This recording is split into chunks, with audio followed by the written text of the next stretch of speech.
Good evening. Welcome to the regular meeting of the Council of the City of Long Beach on Tuesday, July 6, 2021 at 7 p.m. We'll have a roll call. Councilmember Leroy. Present. Councilmember Mandel. Present. Councilmember Treston. Present. Vice President McGinnis. Present. President Benda. Present. Let the record indicate the presence of City Manager Don Gaten, Corporation Counsel Richard Barros. Now this is the flag. I'm going to ask our city clerk to move the roll call. To the flag of the United States of America and to the republic for which it stands, one nation, under God, indivisible, with liberty and justice for all.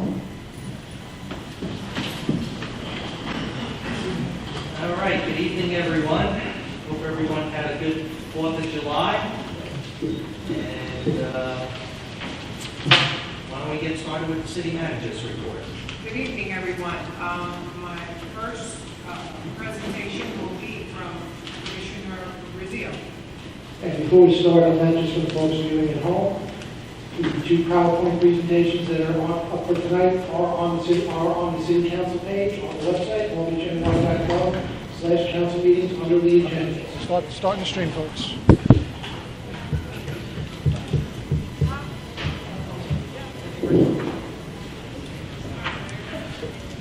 Good evening, and welcome to the regular meeting of the Council of the City of Long Beach, held Tuesday, June 1st, 2021, at 7 p.m. We'll have a roll call. Councilmember Delury. Here. Councilmember Mandel. Present. Councilmember Treston. Here. Vice President McGinnis. President Bendo.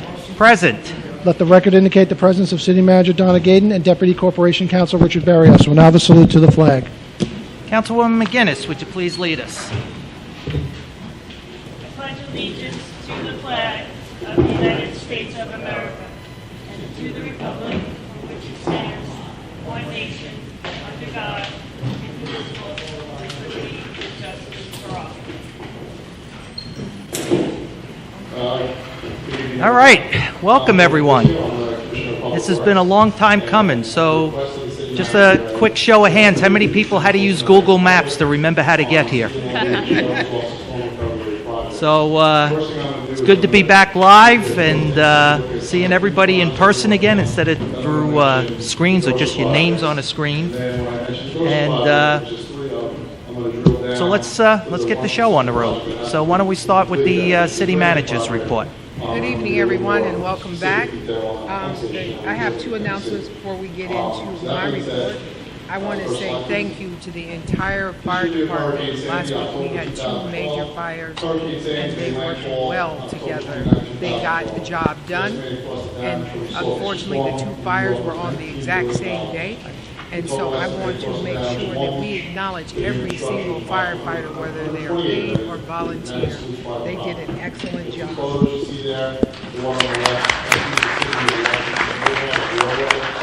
Also live is Meet the City Manager, so it's no longer virtual.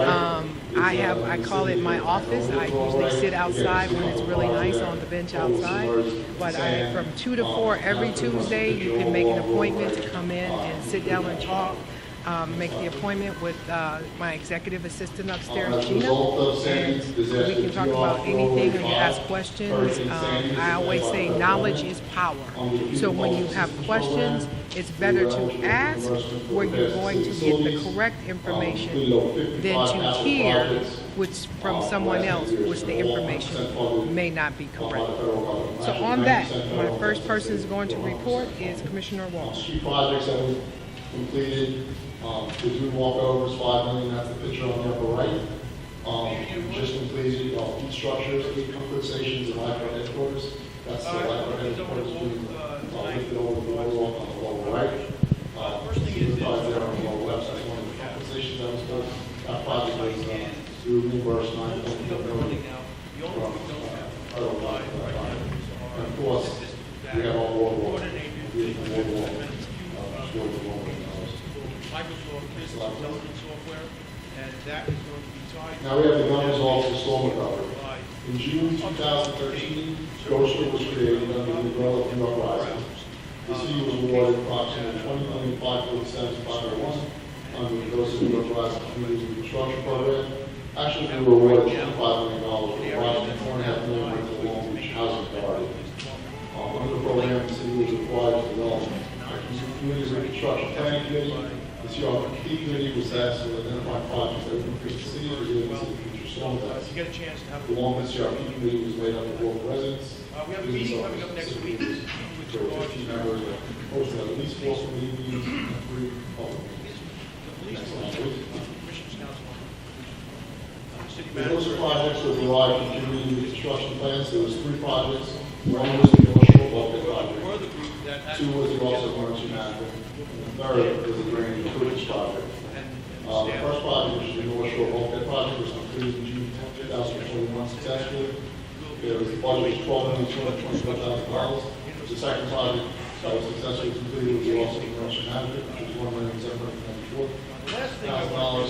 That was completed in September 2020. Very happy. Last but not least, we have our drainage improvements project. The budget is $6,528,000. The status of that project is, project was awarded in April 2021 and scheduled to be completed in February That will 2022. give us The contractor is selected as J.L. Cruz for the general construction as to how and the Keith Electric for the electrical component. How that The works design firm is when we get a complaint, someone who dials 911, we'll be sending them. Now, I'm going to drill down specifically to the the next drainage project. on the rules that we put in Again, place. this is the last social project that we have been getting on. There was a survey. They have So the the right 3 to opt out of components, the the survey. drainage project. But the survey will then Location number 1, National Boulevard, how south of West satisfied they Bulkhead. were with the It 911. involves complete reconstruction of the roadway. How satisfied New were they subsurface with drainage systems, curbs, sidewalks, gutters, asphalt, composite Send a surfaces, text. etc. That road is subject to flooding regularly. And that will be read. It's a Live welcome data, we addition get to the our standard. project. We have an intersection plan on So that Riverside. We're going to be installing additional drainage structures and to the complement administration should the know station on how the Riverside. public feels Therefor, about the service we eventually we'll offer. be doing the North Shore Critical Infrastructure Protection Project. When a resident dials 911, do we get immediately put to the Long Beach Police Department, or do we get to the council? Dial 911. So, and then, last but not least, the last component of the drainage project is West Park area. Dial 911 from a cell phone. We spent a little time on this one, Asphalt County, because I recently read it, not Their residents last, have begun. to get the address of 117. Focus on that project is to connect They the will system stay on the line. that is currently isolated in the street end. So, There's what one the more pump request station, is, that's you the get, end, and you're flooding. you'll get And surveys, replace the you'll vector get check valve in the street end. immediate feedback. Next slide, And please. any negative surveys that we have, Yes. we'll have tasks that are assigned.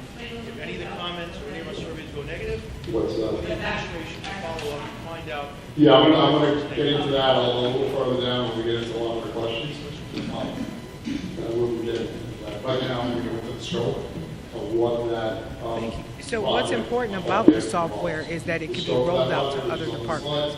And what I try to teach and what we talk about in all of our department head meetings, that we are here to serve the public. And in serving the public, you have to give them good responses.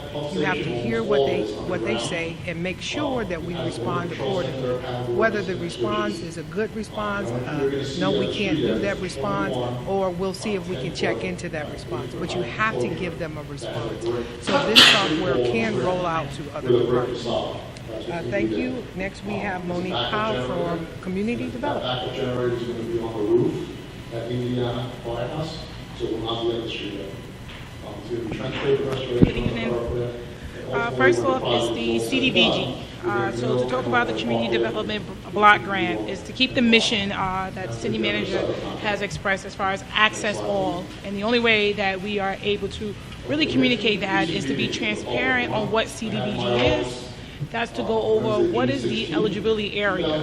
So on the website, we will begin to post what community development is in the eligible area. So it's just not one specific area, it's all the neighborhoods in the areas that is HUD has identified as, based on census data, as the areas that are eligible to receive any CDBG program funds or anything that the city administers using those funds. So that's the first step of transparency and understanding that everybody who fits under that area location, whether it's West End is one of the areas or North Park, is eligible for any programs under CDBG. Next is criteria, and that is that 51% low moderate income. So the second criteria of income, and if you fit under low, moderate income, you are eligible to receive any programs or services offered under CDBG. If you look at our recent census data from the past 10 years, not the newly updated, average income is $92,000. So low, moderate income is aggregated less than the $92,000, and those are the individuals that are eligible for our CDBG programs or services. So what we've been doing is codifying systems, understanding the mission, the goals, and the projects under CDBG, closing a lot of them out. It's more of like reframing the department with the people, place, and things that community development produces or provides. And that framework has now been simplified to youth services, senior services, and adult services. So that is going to be the new way that we're framing, and like I always say, the logic framework model will be based on those three things. What do we provide to youth, seniors, and adults? The next step was then to align our funding, so looking at what community development block grants provide us. We're at an average of $275,000 every program year.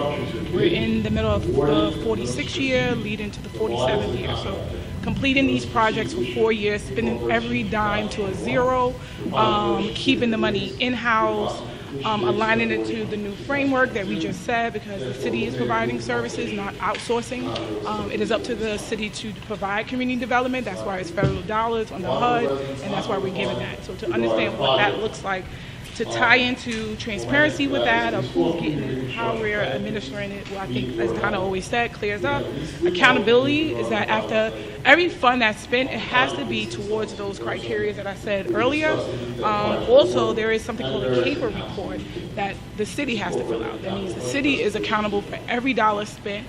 There's a lot of documenting and reporting that needs to be done, a lot of data that must be provided with that. So with that being said, one thing that when it comes to documenting and reporting, after talking to Nassau County, Community Development, and Federal, is that there wasn't a lot of document reporting. So the first thing that we did was Submittable.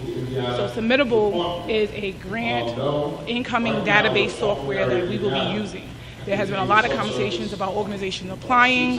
We have high turnover whenever there's public service, and looking for a staff email that no longer exists to verify whether someone applied for application. And this is also organization facing and even community residents facing. So if someone was applying for residential rehab, which is a prior program, someone was applying for aid, they will all go through what we call Submittable. And this is the software that we're procuring, and where the city manager, city council, comptroller will be able to review, the intakes, the applications. You will see whether someone's accepted. It is saved over the cloud. They must submit all their documents. They must provide proof that they're eligible for the programs, and we keep it cloud-based, and it was approved by IT. The next thing that we purchased was Jot Forms. So we're moving forward with electronic forms instead of a lot of paper. When I first came in, we were doing a lot of shredding and documenting and finding things. So Jot Forms, we are doing a lot of our community development forms via that, where you can get a QR code, you can fill out an application and fill it out. And we are doing DocuSign as well, where you can electronically sign the document, and then we can send it up to Nassau County. We want to eliminate the time between having CDBG funds, executing the program, and submitting it to Nassau County. Under that, I'll be quick, sorry everyone, a couple of things that we're doing under the senior services. We're actually working with Nassau County Office of Aging to receive vouchers for our seniors to use during the farmers market. We are doing Tech Thursdays, where we partner with a local CBO that will assist our seniors with their technology needs. From our survey, seniors said that they need to reach out to their family during COVID. They do not know how to work FaceTime or Facebook or what have you. So we have an organization that's coming in on Thursday. With CDBG funds, we purchased Amazon Fire tablets, where they can use them, they can learn how to, and even soon rent them out from us and bring them back. Under youth services, Joe and I was talking, we're doing the voucher. So there has always been opportunity for city housing youth to participate in any recreational programs. So we're now going to expand that opportunity to anybody that fits that low, moderate income eligibility to participate in any youth programs, and community development will copy the same voucher system from city housing and do the same thing. Is it city housing? Public housing? Thank you. So we're going to do the same thing, where any recreational program, including the summer camps, we will provide them with the same voucher, and they can participate in any program. And this is anybody who fits that criteria, and that is the new voucher system under community development, under our youth services. The next is the youth council. So we are working on that youth council where they will come through training over the summer. The goal is to keep kids engaged and youth engaged over the summer. There's no longer summer season, school season, thanks to COVID. It's just keeping kids engaged and active. And finally, we are doing the Leroy Kanye's Park Enhancement. It's coming up this weekend. We are in the process of getting the community to vote on what enhancement they would like for the park. It's to remove the shuffleboard and put some possible young tots playgrounds. And that is everything from community development in a nutshell. Any questions, please? Any questions? Feel free to reach out. Thank you, Moni. Thank you. All right, Joe, you're next. Just like that. Yeah. Good evening.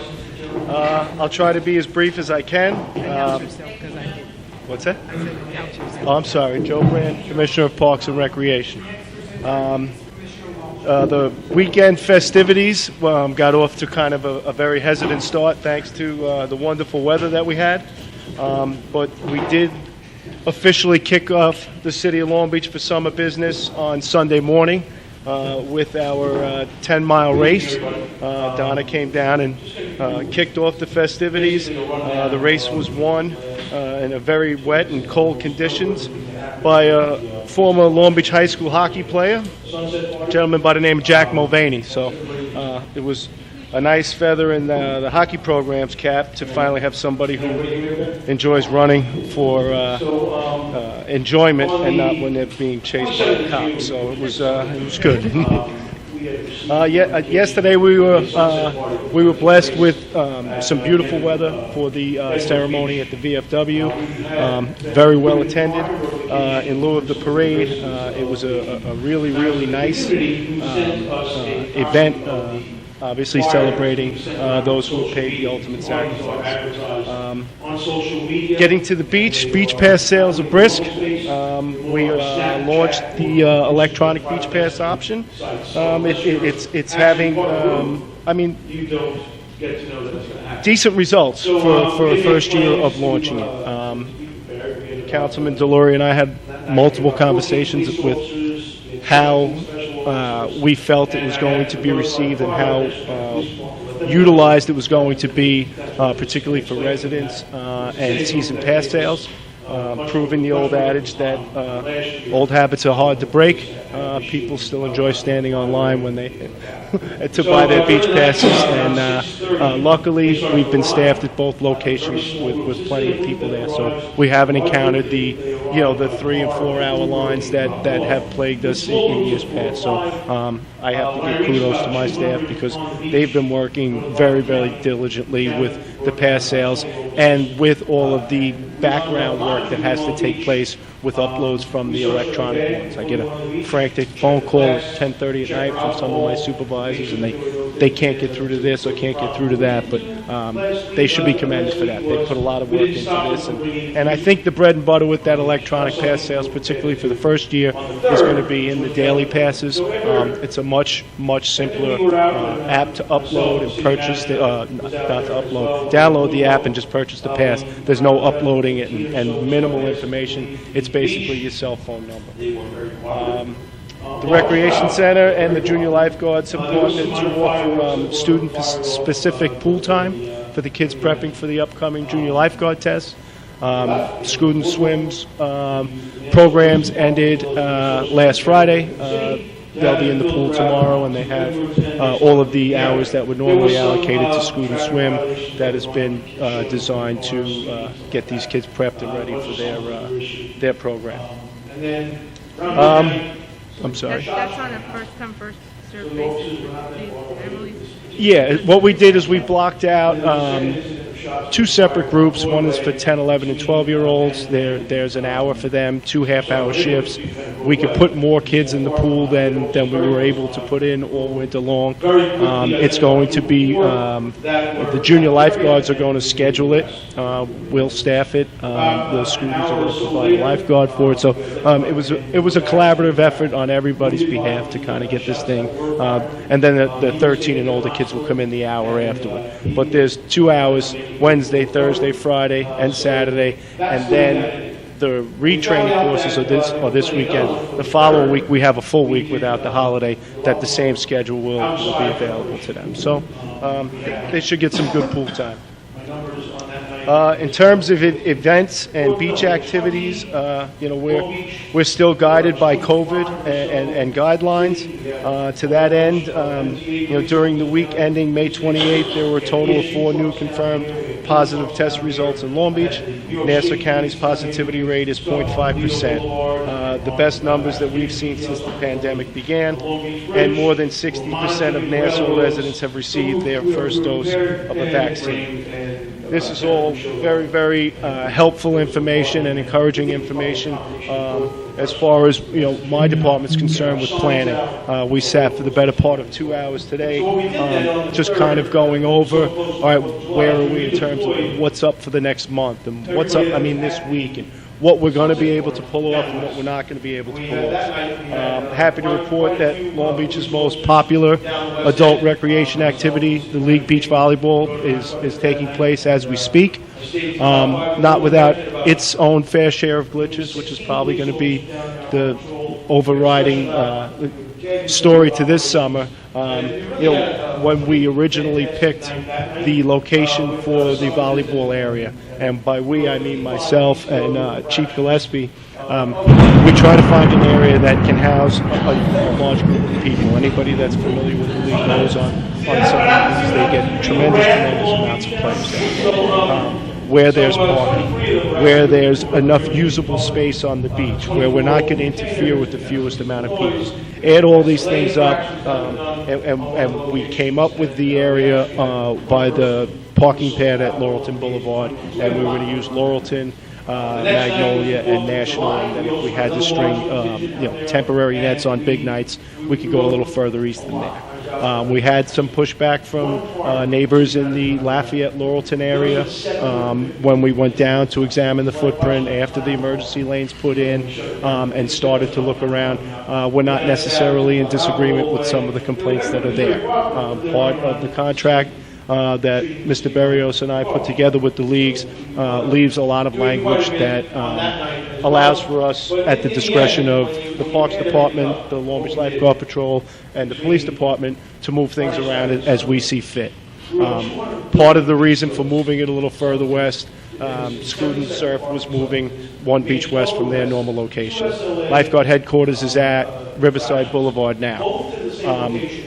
We have to have the ability to respond to emergencies from lifeguard headquarters, particularly at night when lifeguards are off duty. So having the amount of nets that normally would house during that volleyball league in that area could be something that may be a life or death situation. Again, as the footprint has been rolled out, Chief Gillespie and I have had conversations as recently as this afternoon, that we do think we have a lot more room than we originally thought. So we'll play out this week with where we're at, and if we decide we want to move things around, then so be it. We'll move things around. What else?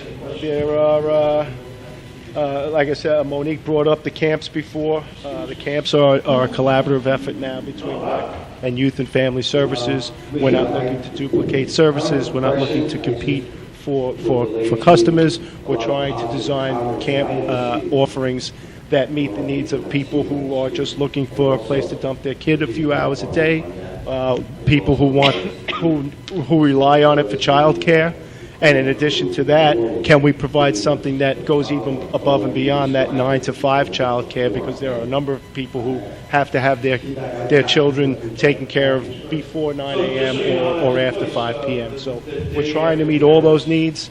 Additionally, we've been working with the school district. There's some remedial programs designed to help kids catch up from what was a difficult school year that they're offering before school in the locations that we're offering camps, so they would be able to take care of not only their schooling portion, but they'd also have the ability to attend summer camp.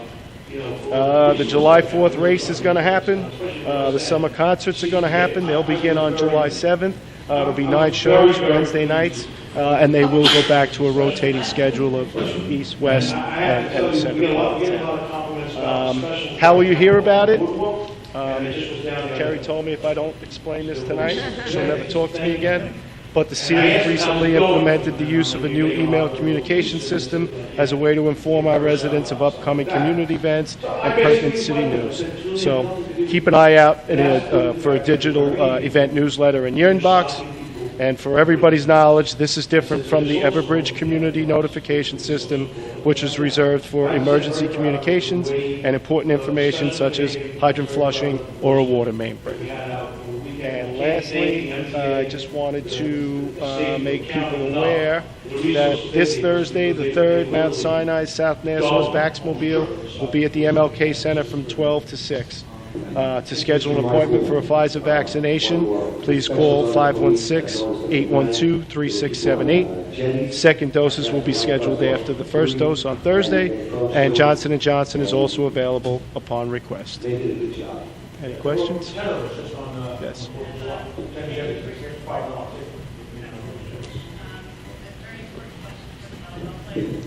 Yeah, just think the important takeaway is that The bathrooms are open till normally about 10 o'clock. so people just don't come down here and trash our town and then go home. You know, They go home later in the walk. And well, the other, they'll go lighter in the wall, or they're gonna realize this is- one thing that will this is- probably this is our will home. help alleviate some other concerns and quality of life issues, and Commissioner Walsh and I have spoken about this. The parking lots have to be vacated by 9 p.m. So we've made the volleyball leagues aware of that, and I'm sure there'll be a feeling out process at the start of this, especially June. It does stay lighter later, but I think they'll get the message that look, volleyball is over, time to go.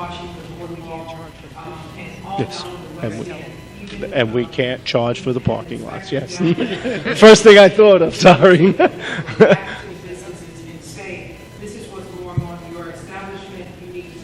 Their big nights are Tuesday, Wednesday, and Thursday. They have much smaller participation on Monday and Friday nights. And rather than in terms of teams, we do it more by how many nets they put up. So some nights they'll double up and put up as many as like 70 nets. But on a Monday or a Friday, you wouldn't see more than like 15 or 20 nets, or the weekend tournament play 15 or 20 nets. Yeah, the posts stay there, and then we actually take the volleyball nets themselves down. They're taken down at the beach entrances. The code calls for 25 feet of space between for people to walk through. And again, if we think that the net placement is causing a nuisance for anybody, we're well within our rights to move it and put it someplace where it's not. So.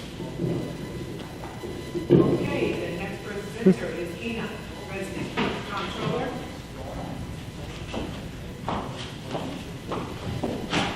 Normally they start around mid-May, No time. 6 p.m. Yeah, like 6 p.m. to sunset, or their games finish, and then it's just a question of them kind of lingering around and hanging out and enjoying each other's company. But, it's a social event for them. It's a tremendously successful event. It's, financially it's lucrative for the city, so it's important to us budget-wise too. So, you're welcome. Anybody else? Today on the agenda, there are two ordinances. Is there a ratio of residents versus non-residents that play? I could find out. I mean, we have a tremendous amount of non-residents that come here to play beach volleyball, a tremendous amount. But I'm sure everybody in this room has a friend, neighbor, or relative that plays it as well. I mean, it's well attended by both, and and successful because of both. Thank you. You're welcome. Thank you. All right, thank you. I just wanted to make sure that everybody was aware that we do have the two different parking lots.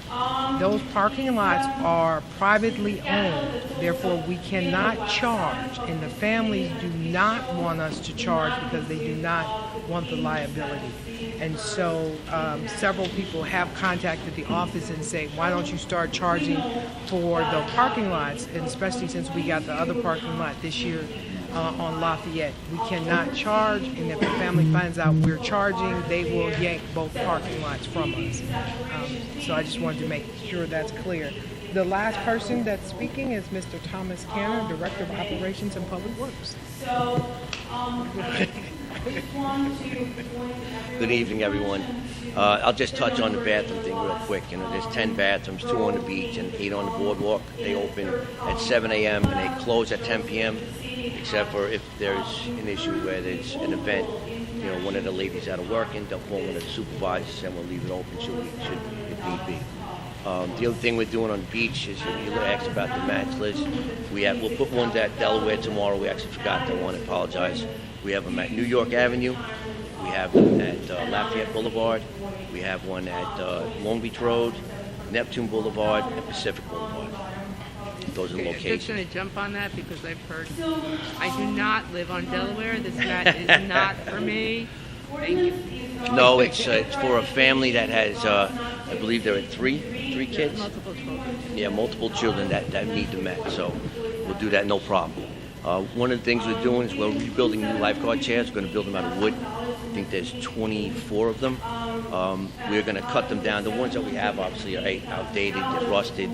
The new ones, we're going to make them about 6 foot high. And the reason for that is we'll be able to build the mounts, and then Gillespie staff, Chief of Lifeguard, they can put them on top. Should there be a storm, they can take them out, put them in the back of the beach. If the mount washes away, we can come back and build them out. So it's less work, it's less resources, less machinery. It's just a lot easier. It's something we've wanted to do for a while. We brought it to Donna, and she was okay with us doing it that way. It just makes more sense. On the front of the boardwalk, the dune, we just finished putting all the new snow fence up. The new dune, it has, if you see, there's like a little mound in front. And it's a snow fence. It's meant to catch the sand to build the dune up so it grows out and up at the same time. So it's doing its job, as Commissioner of Public Works Joe knows. So every few years we'll have to put new fence up. We just finished doing that. We put new showers in the west end. The old stand-up showers that were there, they were outdated, rusted. We were a pain in the neck to get the parts for them. We took them out and put the same showers that are all across the new walkovers on the boardwalk.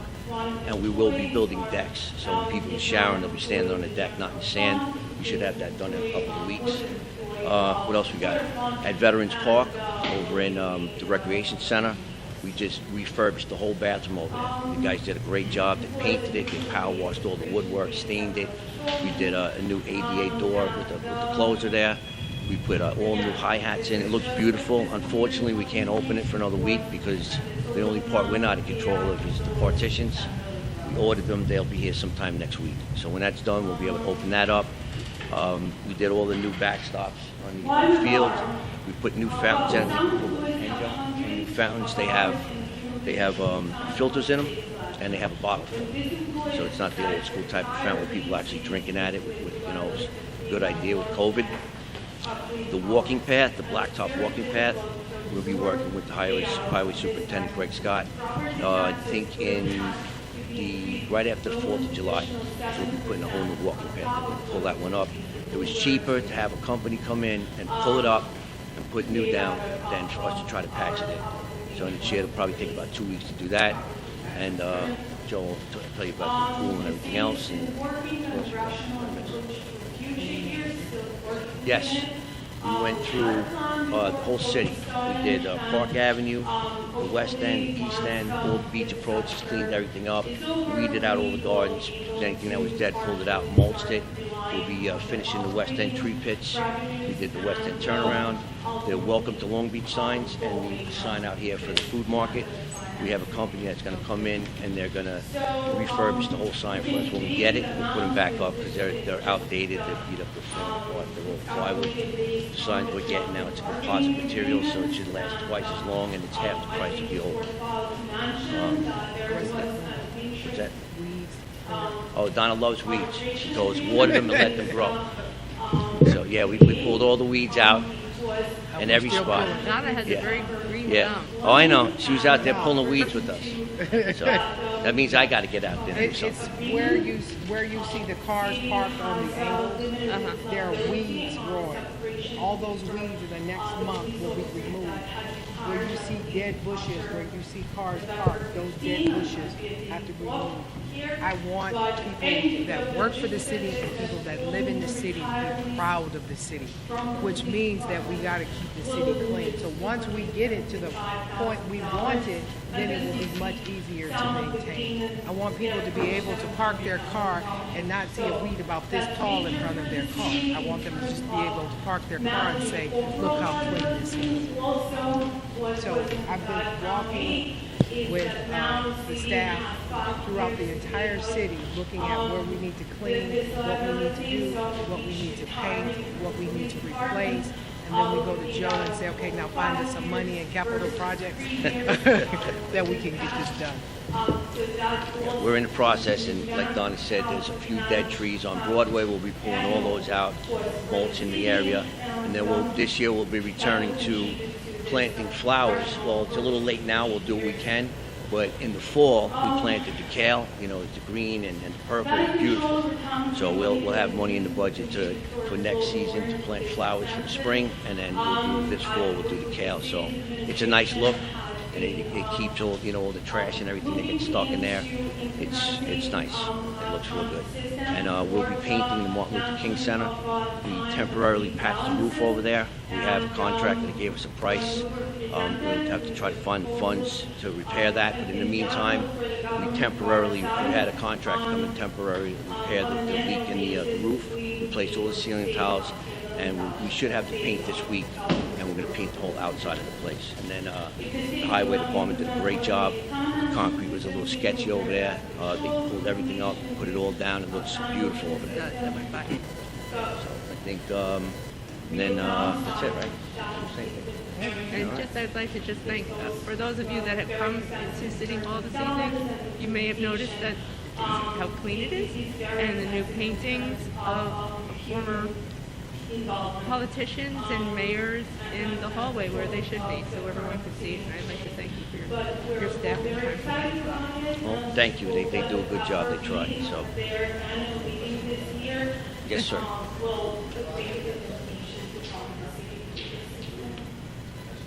Oh, you're right. Yeah. Yes, specific playground. There's an issue there where when one of the contracts they put the equipment in, they didn't put the concrete down deep. So when the wind blows, it's exposing the concrete, which is obviously dangerous, to anybody in there, especially the kids. So the recreation maintenance staff has been in there every day making sure that it's covered. The fence blew down. There's a chain link fence, and it's there's high winds over there. So we took it down and we built a 2x8 fence, so we don't have that issue anymore with the wind blowing. We will address, we're going to have to in the off season. We're going to put some rubber around it for now, so nobody can get hurt. And we'll address it in the off season. We'll have to dig it up and just do it the right way. Yes, definitely. You're welcome. Any other questions? So I just want to make sure that everybody is aware we have money in the capital budget. So as we're trying to do beautification within the city, it is money that has been sitting there for a while, and we have identified this money and what we can do with it that was in the capital budget, and we're using it to beautify the city, because we know we will have people putting on social media, oh, they're spending money for this, they're spending money for that. This is money that the city already had, and we're putting it to good use. You need somebody would complain along. Thanks. Okay, thank you very much. If there's no questions, that ends my report. I keep hearing from people listening at home that some of the microphones are not on. They mentioned Mike and Karen, so just, I guess, check your mic. Oh, okay. I'm shocked. Okay, thank you. Thank So you. that ends my report. All right, thank you. And I believe Councilman Delory had something. I just have something to to talk about briefly. On Saturday, May 1st, the Long Beach Lions held a Zoom bingo fundraiser. The purpose was to raise money for a family for a young boy, Tyler Lipsky, in need of a ramp and the installation of a chairlift. I'm happy to pass on that they raised over $6,000 through bingo and private donations. And I'm going to lateral it over to Councilman Mandel. Thank you, Councilman Delory. In addition to that, on Thursday, May 27th, the Long Beach Lions had their annual scholarship in which they awarded to Long Beach High School student Julianne Robinson the amount of $500. In addition to that, the Lions also presented Robert Blau, who's the president of the Long Beach Soup Kitchen, with a check for $500. So we appreciate the Long Beach Lions. Thank you. Okay, and Wait, before we end, I just want to also mention that June begins Pride Month as well as hurricane season. So please get your school bags together and Sam's. You can look at the Long Beach website at lbready.gov and get any information. And I'd be happy to answer any questions that you may have on that as well. Thank you. all right, anyone else? All right, I can't see Councilman Delory from up here, so if he starts dozing off, somebody please let me know so I can throw this at him. I'm sure the cameras will point that out. President Bendo. All right, so why don't we move on to the agenda? Okay. Item number 2 has been taken off the calendar for tonight. So we're going to start with a public hearing for a resolution granting waiver of off-street parking requirements for premise 154 East Park Avenue, street floor, for a holistic alternative products store. Okay, and I didn't even have to ask. You know, we're excited a little bit. It's the Good, first one welcome. we're doing. So tell us a little bit about your business. Well, my name is Edward Janusa, and my other half over here, Mackenzie Coughlin. We started a company called CB Trees back in 2017 in my little one-bedroom apartment in Miami, and now have successfully got several products out into mass distribution. We're signed with a few mass distributors. We're proud to say we're going to be on Amazon the next couple of months. And we happen to fall into the opportunity of getting a little storefront in my hometown, born and raised here. And we'd like to see what we can do with these products that we've been branding and developing over the past 4 years and really put our ideas all under one roof. Okay, great. So when you say holistic products, what I mean, I see the paperwork says you're talking about some clothing and stuff. And so primarily what we use, the company is called CB Trees. We are a CBD hemp-based company. So it's CBD primarily. products. However, that doesn't limit a lot of our products. Getting into this business has taught us to brand and really get into the vegan lifestyle. We're a little all over the place when it comes to certain types of products, but it's only because certain distribution wants certain types of products for their outlets.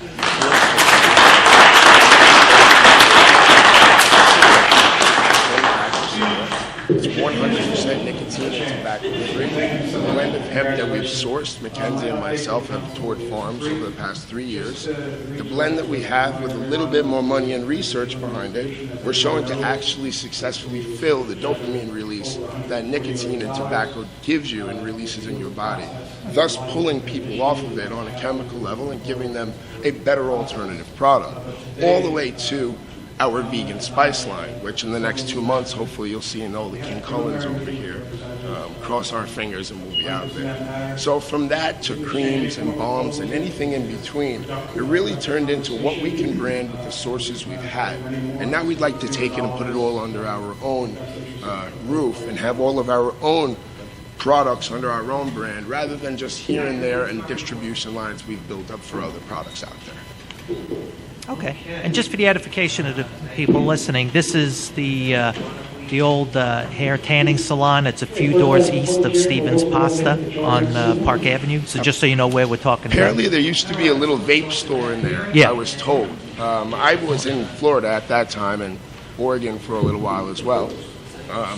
But apparently that was there. And I'll tell you this, there's a lot of foot traffic over there. There's a lot of good people, you know. Yeah. So we're really excited to see what we can do. Sort of near the new Codfish Cowboy location. Yes, yes, right next door. Right.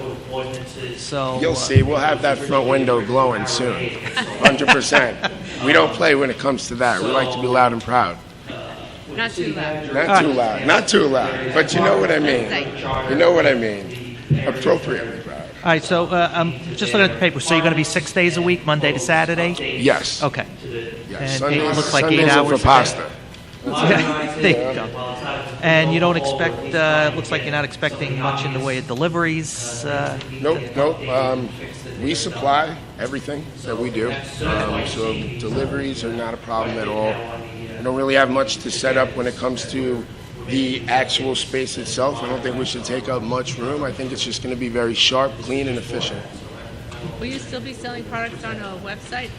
Yes, absolutely. You can check out our website when you guys are done. We are having it revamped because we'd like to get all of the products on there, not just the highest sellers that we've had. And it took a little bit of time and money to get this all in order. But you can check it out now just so you can read a little bit about what we've done, where we've been, and a little bit of where we're headed as well. Okay, great. Any questions from the other council members? All right, hearing none. How about from the public?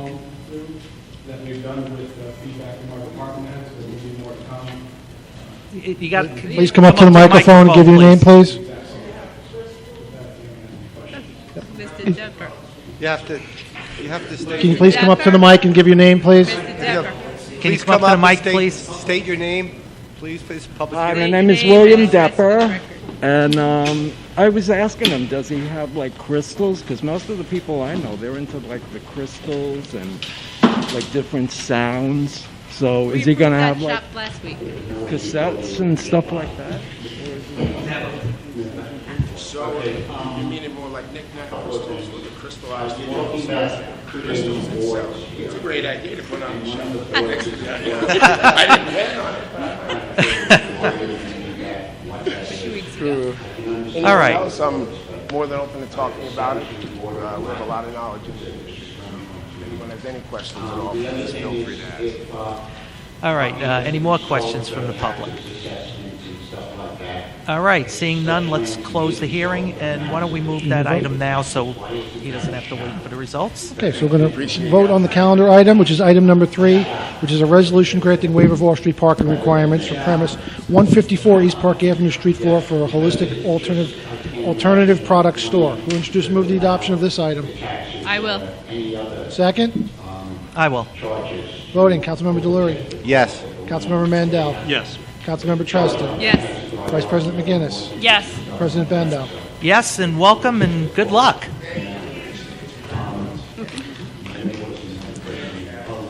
Okay, on to the regular calendar. Item 1 is approval of minutes of prior meetings of April 6, 2021 and April 13, 2021. Do I have a motion to approve?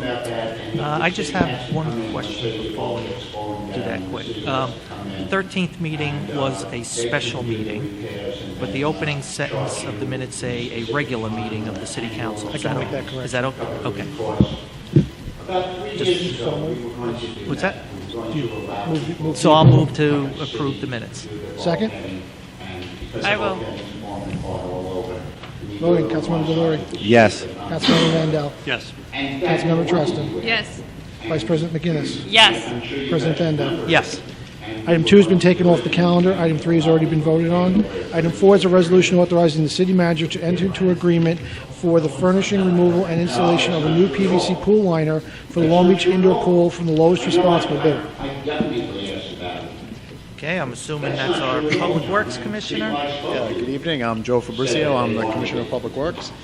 This resolution is to award replacement of the PVC, the contract with the replacement of the PVC pool liner at the Recreation Center. On October 29, 2020, we received 3 bids for replacement of the PVC pool liner at the Recreation. The low bidder was Renesas Corporation at $114,250. The second bidder was Natari Corporation at $140,425, and the third was Aquatic Dynamics. Their bid was $357,747. Renesas is the same bidder that successfully completed the installation of the pool liner in 2013. So the liner is now about 8 years old and it's ready to be replaced again. So therefore, we recommend awarding it recommend awarding the contract to Renesas. Our intent, funding for this resolution, just so you're aware, it does list on there that it's through the capital budget. However, there is funding through the CDBG program to fund $100,000 of this project, which unfortunately just didn't come through yet. We could elaborate a little more on that if need be, but funding ultimately will come from the CDBG program. It's just being fronted, so to speak, through the capital budget. When we do this work, I apologize. Someone have a question? No? Okay. When we do this work, we're going to be also repairing the balcony in the pool area. There's an issue with the balcony that's in, a state of disrepair. So when the pool's closed, we're going to actually undertake that work as well. And that's pretty much it. Thank you. Do you have any questions? Just have a quick about how long would it take for the lining in the balcony to be done? It's about a month. It's going to take about a month. When do they anticipate starting work? It's probably going to be in the next 6 to 8 weeks. It's about a month's lead time for the liner, and that's why it was important that we get this on the agenda. Joe, this was also budgeted in the previous year's capital budget when I printed it out for $80,000. So I didn't see that actually, yeah, but I'll check on that. I remember that because it was Okay. supposed to happen before COVID. Yeah. So that was $80,000. So I don't know if that was tied up with the prior fiscal year CDBG funds, right? That's possibly what it was. Okay, so then in this current year's capital plan, you have it budgeted under the city funding, and then you have it budgeted from non-city funding as well. Correct. So it's budgeted twice. And is that just because of timing? Yes, that's basically what it is. Yeah, Okay. essentially. It's $100,000 of this project is going to be funded through the Community Develop Block Grant Program. I put that money in the capital budget at the City Control's request because it wasn't available yet. Yeah, it's because it's cash. Got it. Mhm. Thank you. Commissioner, I have one question. What is the lifespan of a pool liner? It's about 8 years. So 8 or 9 years. So we're right at the end of the useful life of the liner that was installed in 2013. Okay, and then if some defect occurred prior to that, would you know if there's a warranty on There there? is a warranty, but I don't know the duration of the warranty. I'll Okay. find out for the new installation. I'm just curious. Absolutely. Sometimes, if it's 8 to 10 years, if there's any benefit for extended warranties or things like that. I don't. No, that's an excellent point. I will check with Renesys to determine what the warranty is on the new liner and if there are any extended warranties that are available. And if there's any particular maintenance issues that need to be maintained going forward. Not that you would handle that, but sometimes there's certain vacuums or certain issues that have to be adhered to in order to extend the lifespan of a liner. Correct, like certain maintenance. Right. For instance. Absolutely. Okay. Yeah, I understand. Thanks, Commissioner. You're welcome. Any other questions? Any questions from the council members? I guess you're memorializing what is happening, and I'm asking, is that the right way it should happen? I would say yes at this time, because we would still have the city clerk. The manufacturer, yeah. That sometimes things are not communicated to the people that have to, but they're responsible. Yeah. Thank you. All right, any other questions from the council? Okay, any questions from the public? Mm-hmm.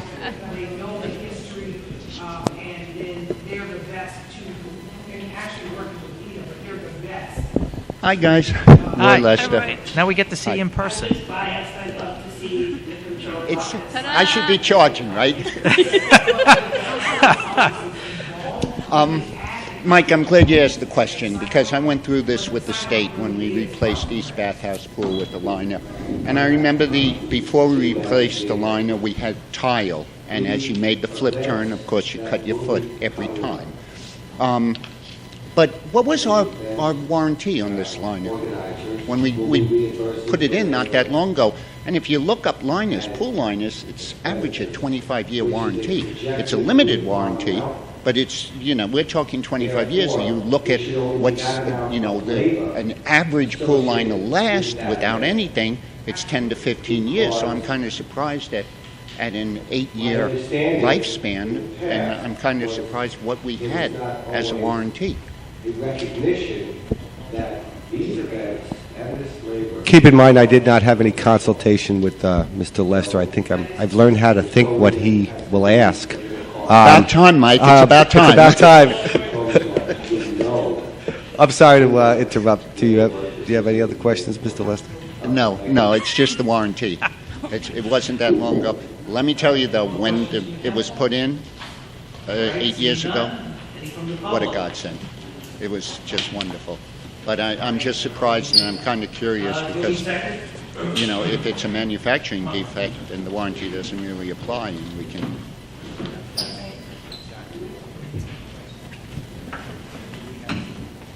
Are you saying great minds think alike? Is that what you're saying?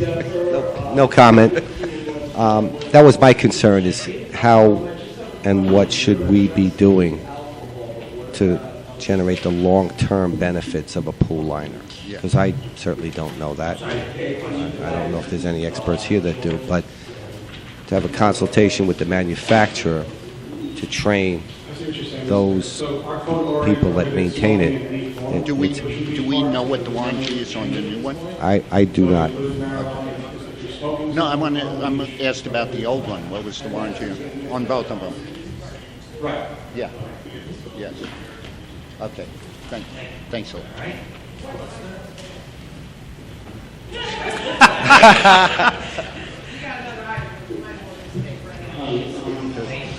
That's my son back there. Can't leave him alone with these sharks.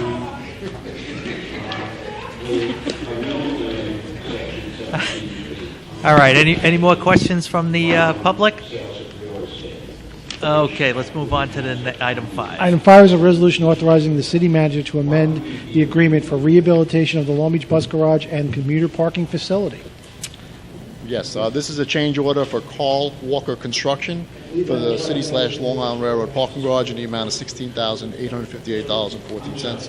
The change order for this is actually $91,858.14. However, there's a contingency in the contract of $75,000. So after exhausting that contingency, we need an additional $16,858.14. That's where that number comes from. So the change order is actually 91. We need 16,858. This change order is basically solely related to an increase in quantities in the contract. If you want me to, I can go through them all. I do have them listed if anybody wants that information. But overall, the original contract value was $729,285. With the change order of $16,858, the new value is $746,143. So this basically represents a 2% increase to the overall contract value, which is, for a project of this magnitude, is I think, reasonable. Funding is available in the capital budget for this. We borrowed probably about $1 million for the project. So between the consultant fees and the construction fees for Carl Walker, we're still going to be well within budget overall. We'll actually probably have money left over to pay debt service once all said and done.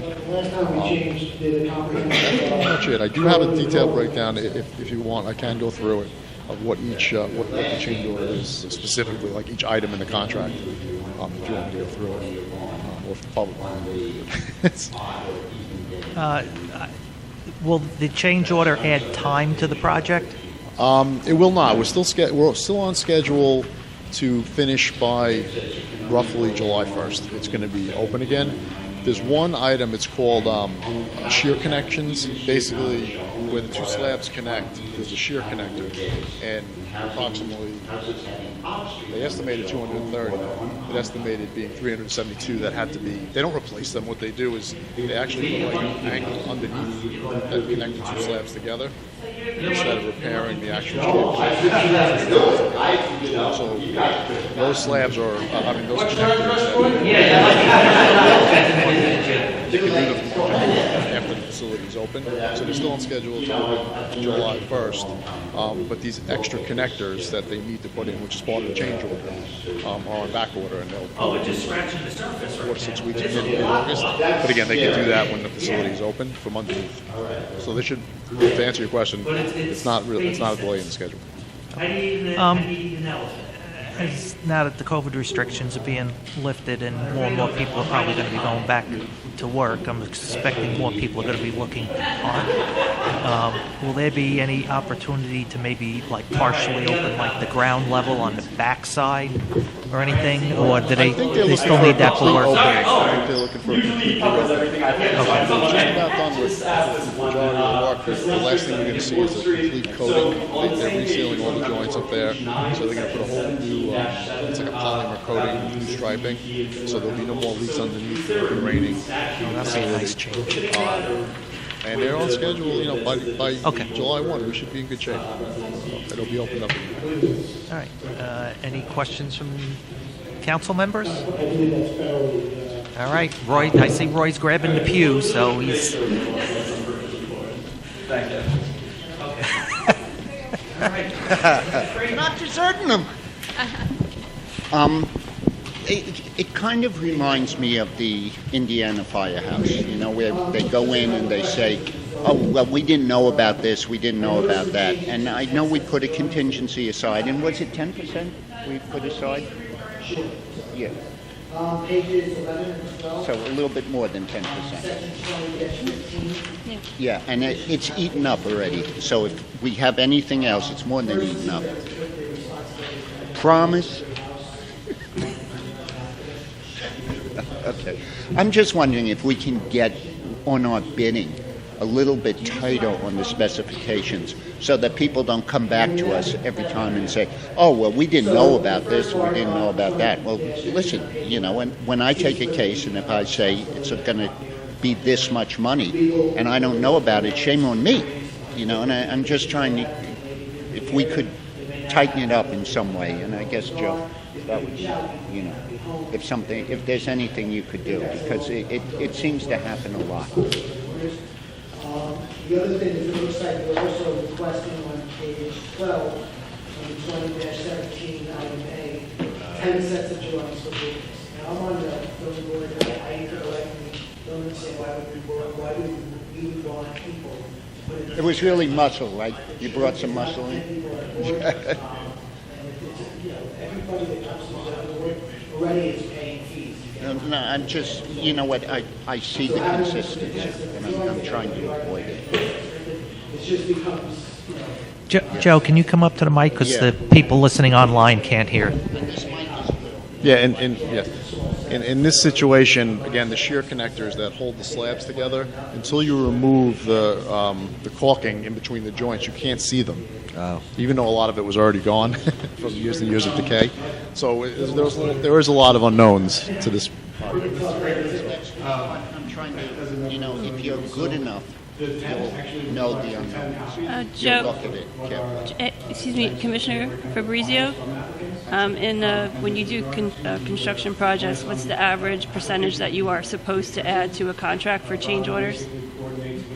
10%. I feel comfortable with 10%. 10 to 15 is what I'm used to. So 2% is very good. Exactly. Thank you. This was a $1 million contract, you said? Oh, so this is 10%. If it wasn't 2%. Well, the contract value is 7%. Yeah, so it's 2% above 7%. $91,000. No, the contract is 7. The contract is 729. The actual value now with over the contract value is only 2%. Thank you. Yeah, correct. All right. Any other comments? 75,000 is part of the contract. next public hearing is an ordinance authorizing financing for various capital projects.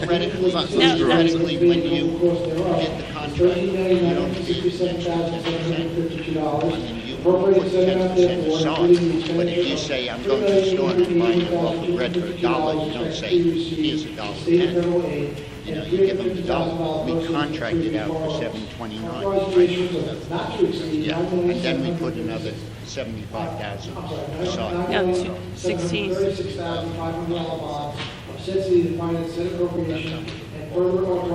the $75,000 was, but we had a contract to pay them, not the $729 minus the $75,000. notes and bonds issued therefore $650. and budgeted Yes. as an offset to the taxes Yeah, paid. all right, so we have a contract for Principal of and interest on said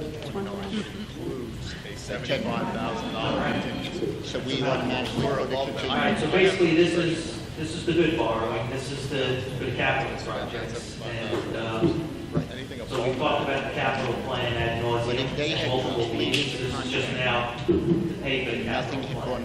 So, It would have been 650,000. Joe, do you have anything you want to, or Ina, that you want to say, or?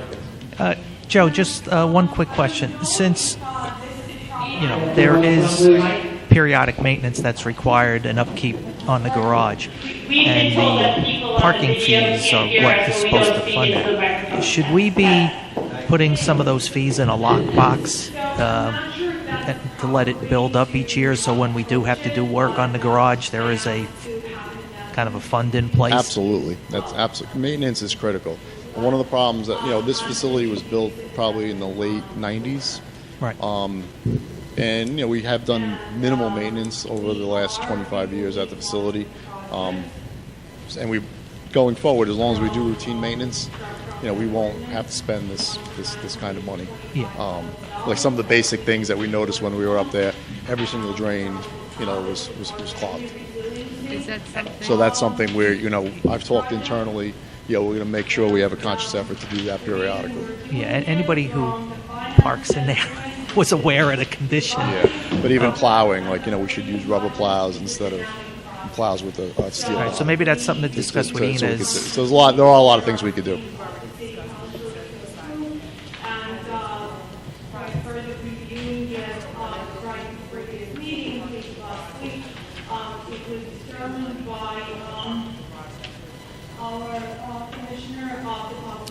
Okay. Any other questions from the public? All right, seeing none, let's move on to item 6. Item 6 is a resolution authorizing the city manager to enter into an agreement for hazard mitigation work at the Long Beach Ice Arena with the lowest responsible bidder.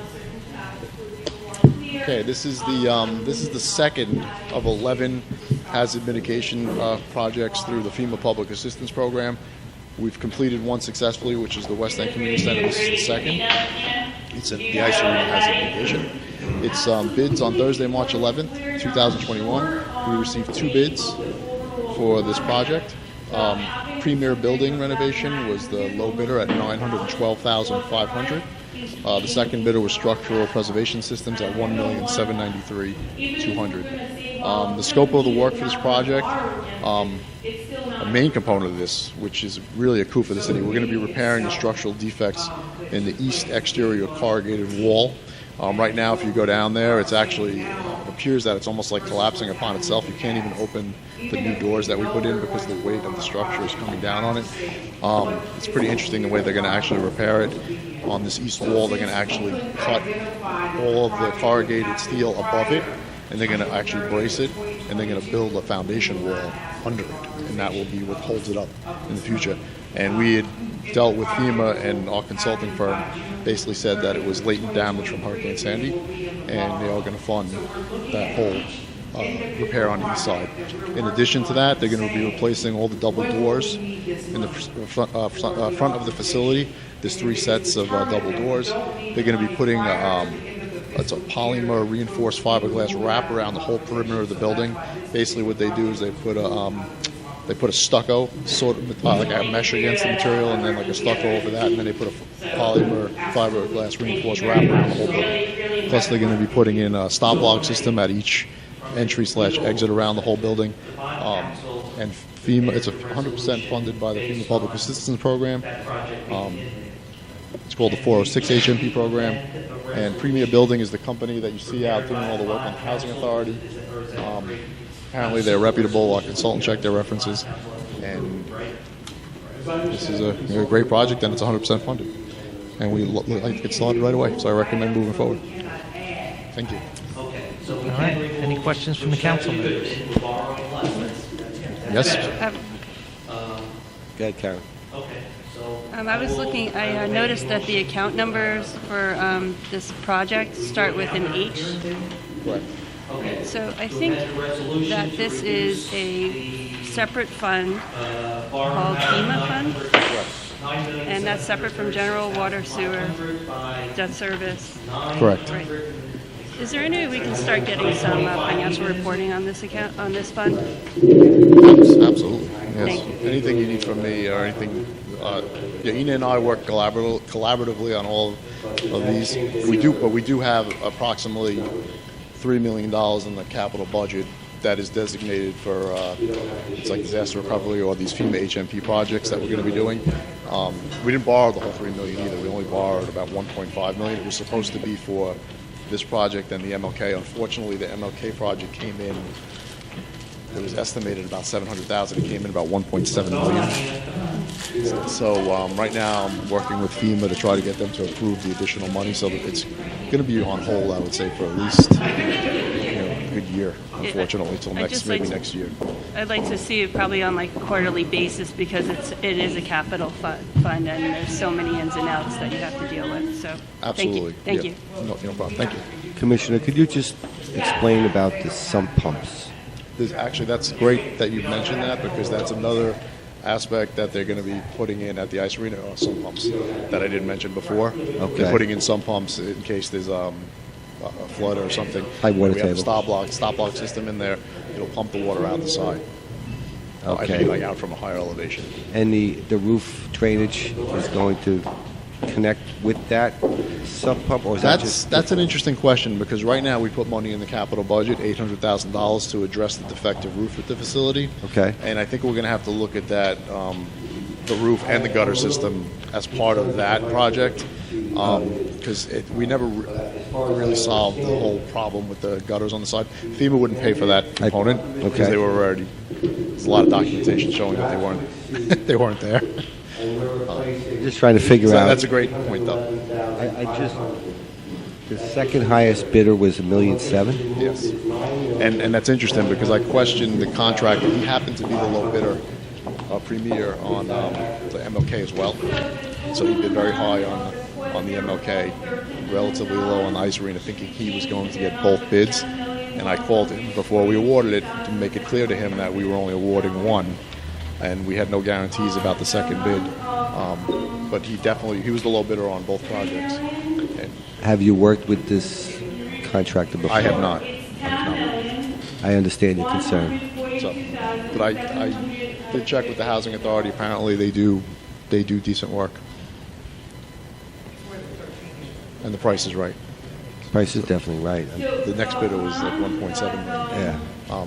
But no, all indications are that they do satisfactory work. I don't have any reservations at all. Would you have the same contingency in this one as you did in the? I don't know offhand. I have to look. It's usually it's going to be in the $50,000 to $75,000 range. Okay. It depends. I mean, we use 10% as a rule of thumb. But if it's like a $5 million project, I wouldn't use 10% of $5 million. I would use a lower number. Right. It depends on the scale of the project. Understood. The dollar value of the project. Okay, that's all my questions. Thank you. Joe, the hazard mitigation, are they going to be Dutch dams? The stackable. I call it that the you stop put in block front of the system, but openings. yes, that's exactly what they're doing. Okay. So generally, and this building has a lot of entryways and exits. So we'll have to have a container on site where they will deploy them in the event of an emergency. And then the wrap is, I assume, watertight. Then the wrap material. They call it dry flood proofing, but yes, it's a wrap that goes around the perimeter. Okay. It's about 3 or 4 feet up. All right. Any other questions from the council? Seeing none from the public. Right, we should just get you a chair and leave it there.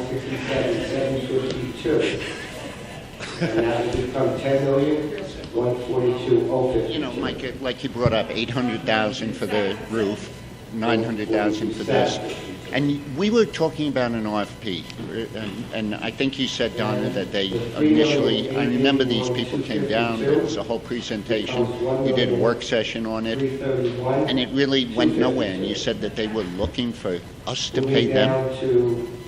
And there are no other RFPs out there? Nobody wants it?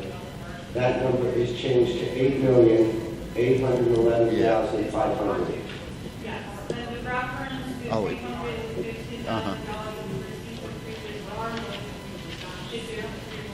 No, I know that, but with those changes, President Bendo, I vote yes. everything up. The motion for the amendment was different than what we just got. So we have to withdraw that.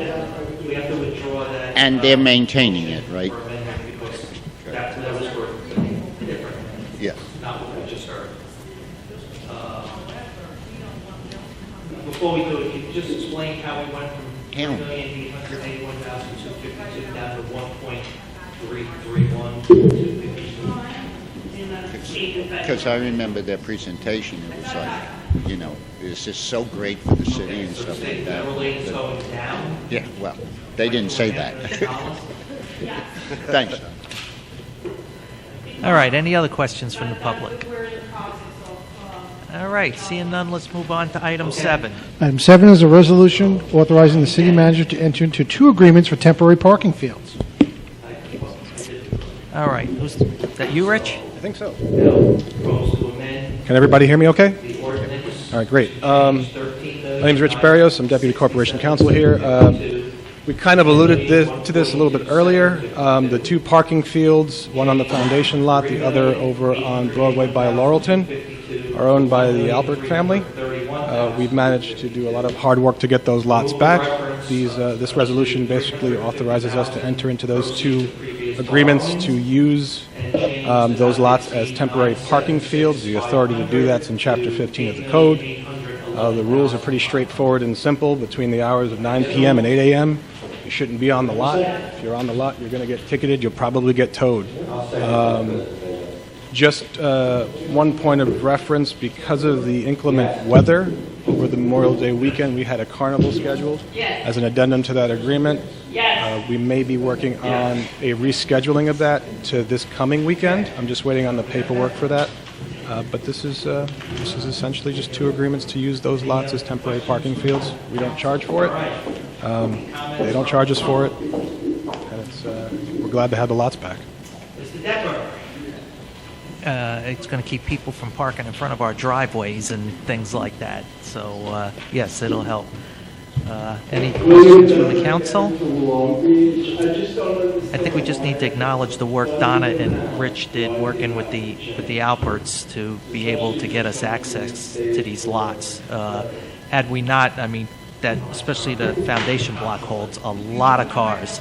And those are people that would have been looking on the streets for parking, which means I would have been calling the police again because people will be blocking my driveway again. And so this is a good thing. All right, any questions from the public? So to answer that question, I have to say that the Commuter project was refinanced by John, first of all, if you think this parking lot's going to stop people from parking in front of your house, you live in the West End. You're nuts. Okay? Just a real quick question. Tonight we're giving you authorization, so to speak, but the agreements were entered into May 1st. How do we... Is this a retroactive authorization? Okay. We're increasing our efforts in terms of grants, review of grants. Oh, it's great. I'm not sure that's... Yeah. Grant, it would not clear that we have to leave the specifics to the people that were directly in the grants and the grant tours, but why we're removing the whole state funding is because we're not sure we'll be Right. accepted into the grant. And now the whole grants should be accepted. And you're a part of the grants committee now, so you're seeing all grant applications. But the agreements were signed on the 1st, May 1st, a month ago. And now, well, it says on the portal, I love your portal, by the way. I love your portal.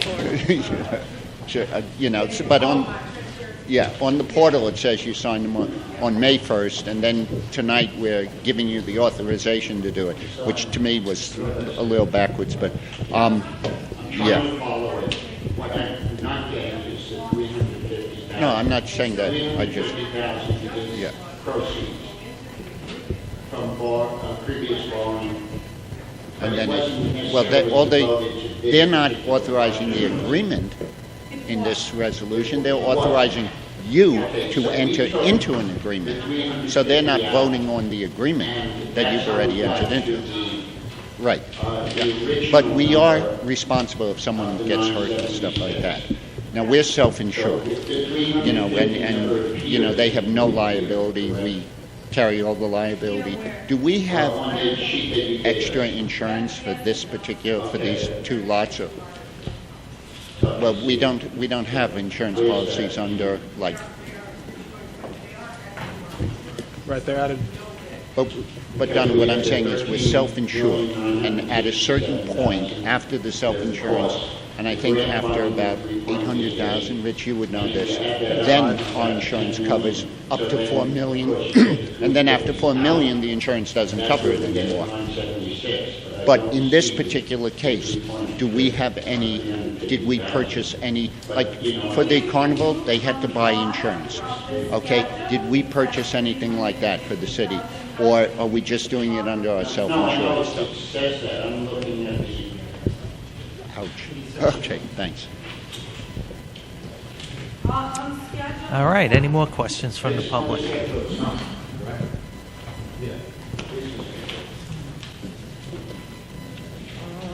William Depper again. I have a question about the parking by the beach pass trailer.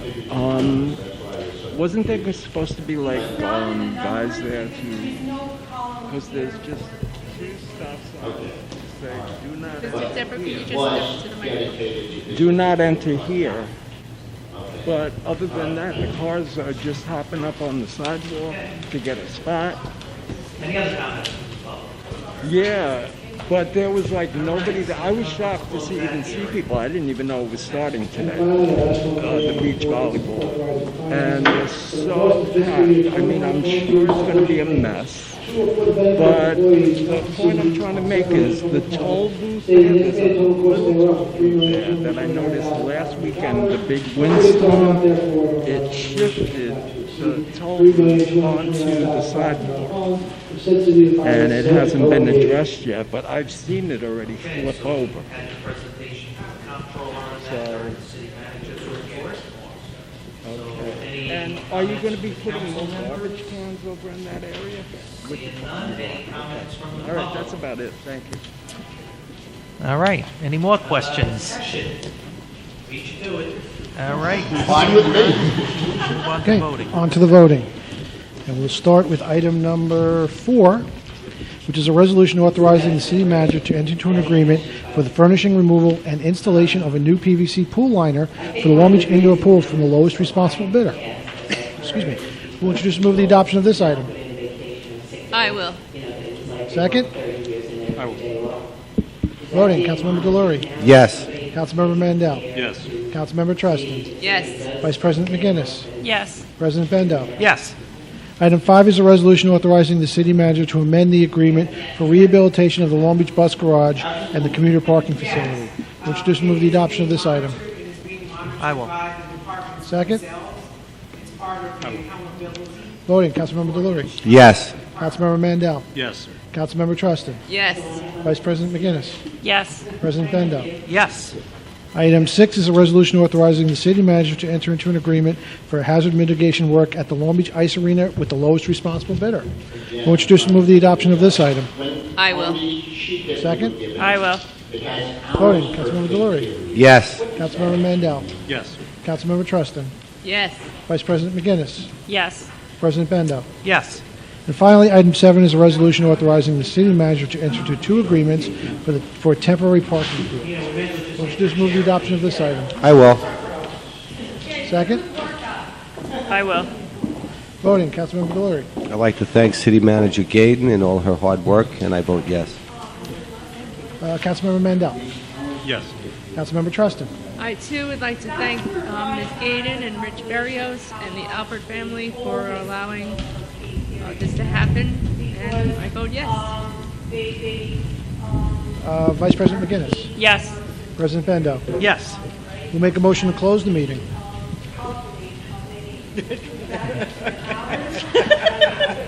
I will. Second? I will. Voting, Councilmember Delory. Yes. Councilmember Mandel. Yes. Councilmember Treston. Yes. Vice President McGinnis. Yes. President Bendo. Yes. Okay, on to good and welfare. So you get 3 minutes. And, oh, Dave moved the sheets to the back. All right. Can I just say how nice it is to hear everybody laughing?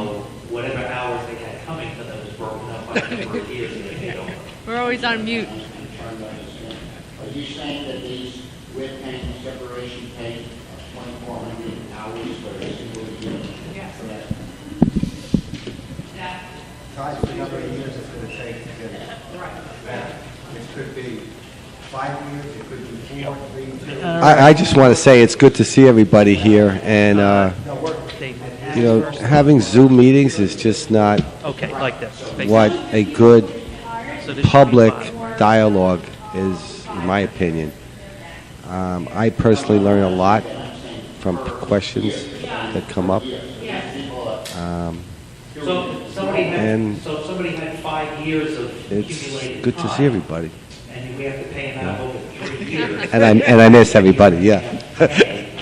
Each year. All right, so first, and I don't know how many he put in the box tonight, this Roy Lester. No, it's their total accumulated time over their career that they have to be paid out for, divided over, if they paid out over 3 years, divided out over the 3 years. And Ron, I guess the first one is for you.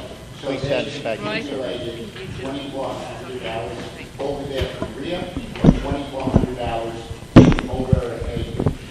Just want people to be able to take care of No, you don't. Yes, I do. How much is that police satisfaction survey costing us? Now you're sounding like my wife. You save money. The stress, you save money on it. Okay. Donna, on this one's on the public, on the reports. The reports are great. A little lengthy, but they're great. But, you know, if the public could... Yeah.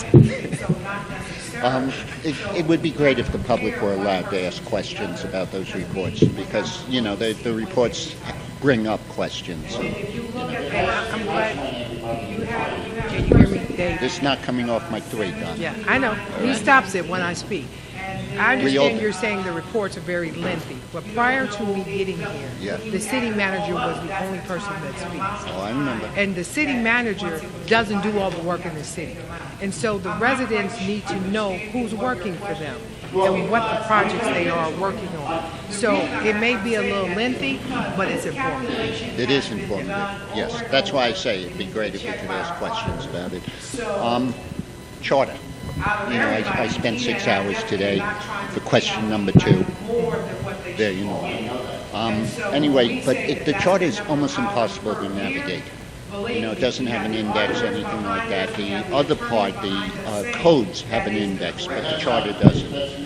So you have to scroll through the whole thing, and it's just really, if you could change that, it would be great, a lot easier. And Joe, this one, Joe Brand, you had said that as far as the beach numbers are concerned, we're still dictated by COVID. In what respect? So some people are paid in bi-weekly Okay. And what are the rules now? Because I can't keep track. No, as far as, well, capacity and events.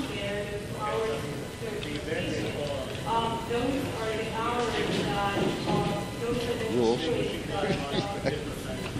Yeah.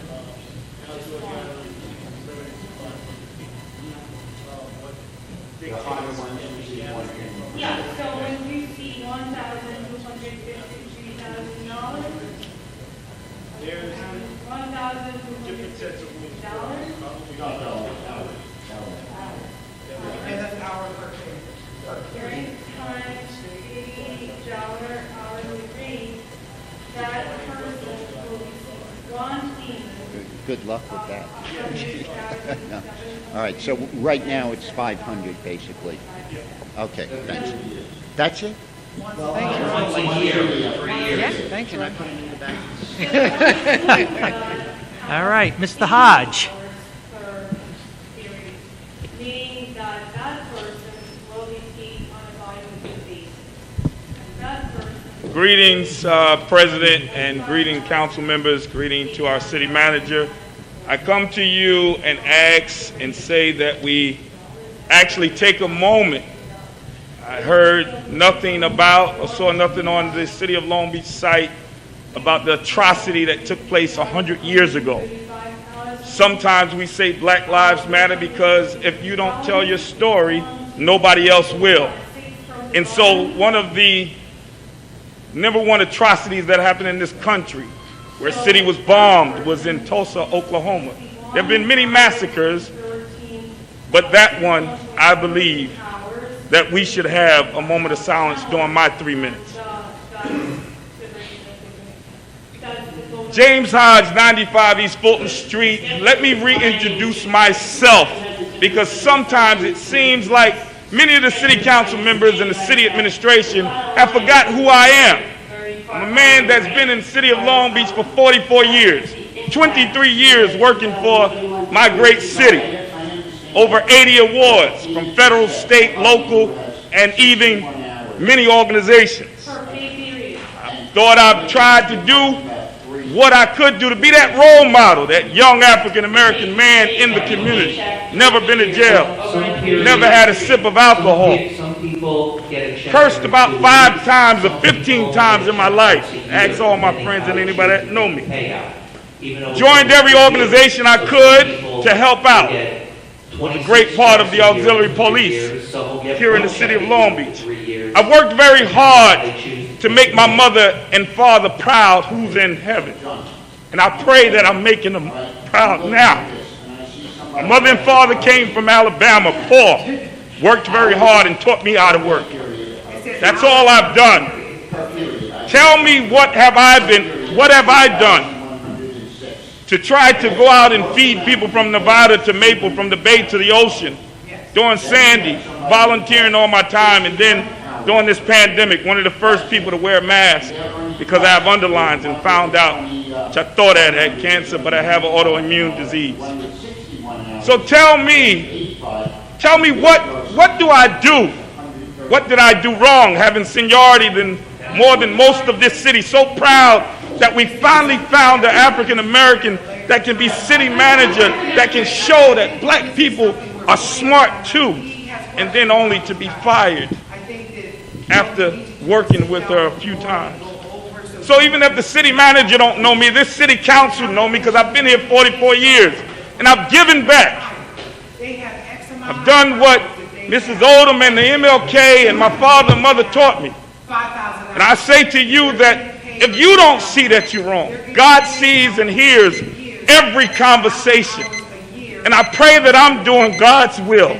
Even when the doctor, and I'll finish up with say this, even when my cardiologist told me that I'm risking my life doing the distribution, I told him if I go help in my community.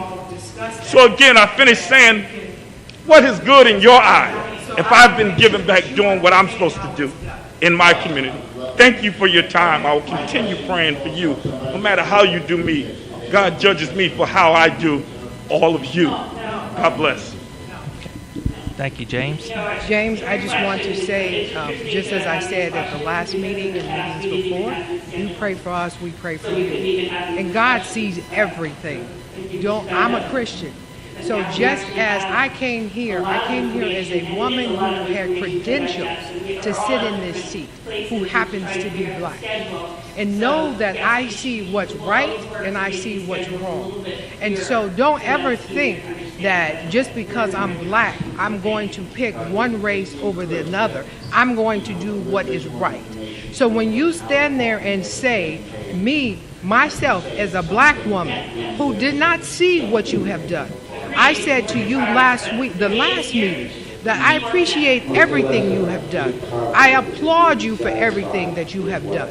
You know that we don't talk personnel issues, but week after week, when we have a meeting, you come up to say that you were let go. So if you want to come to my office and meet with myself and Richard Barrios so that you can understand what the layoff process was, once again, I will be so glad to meet you. And to start off the meeting, I tell you what we'll do.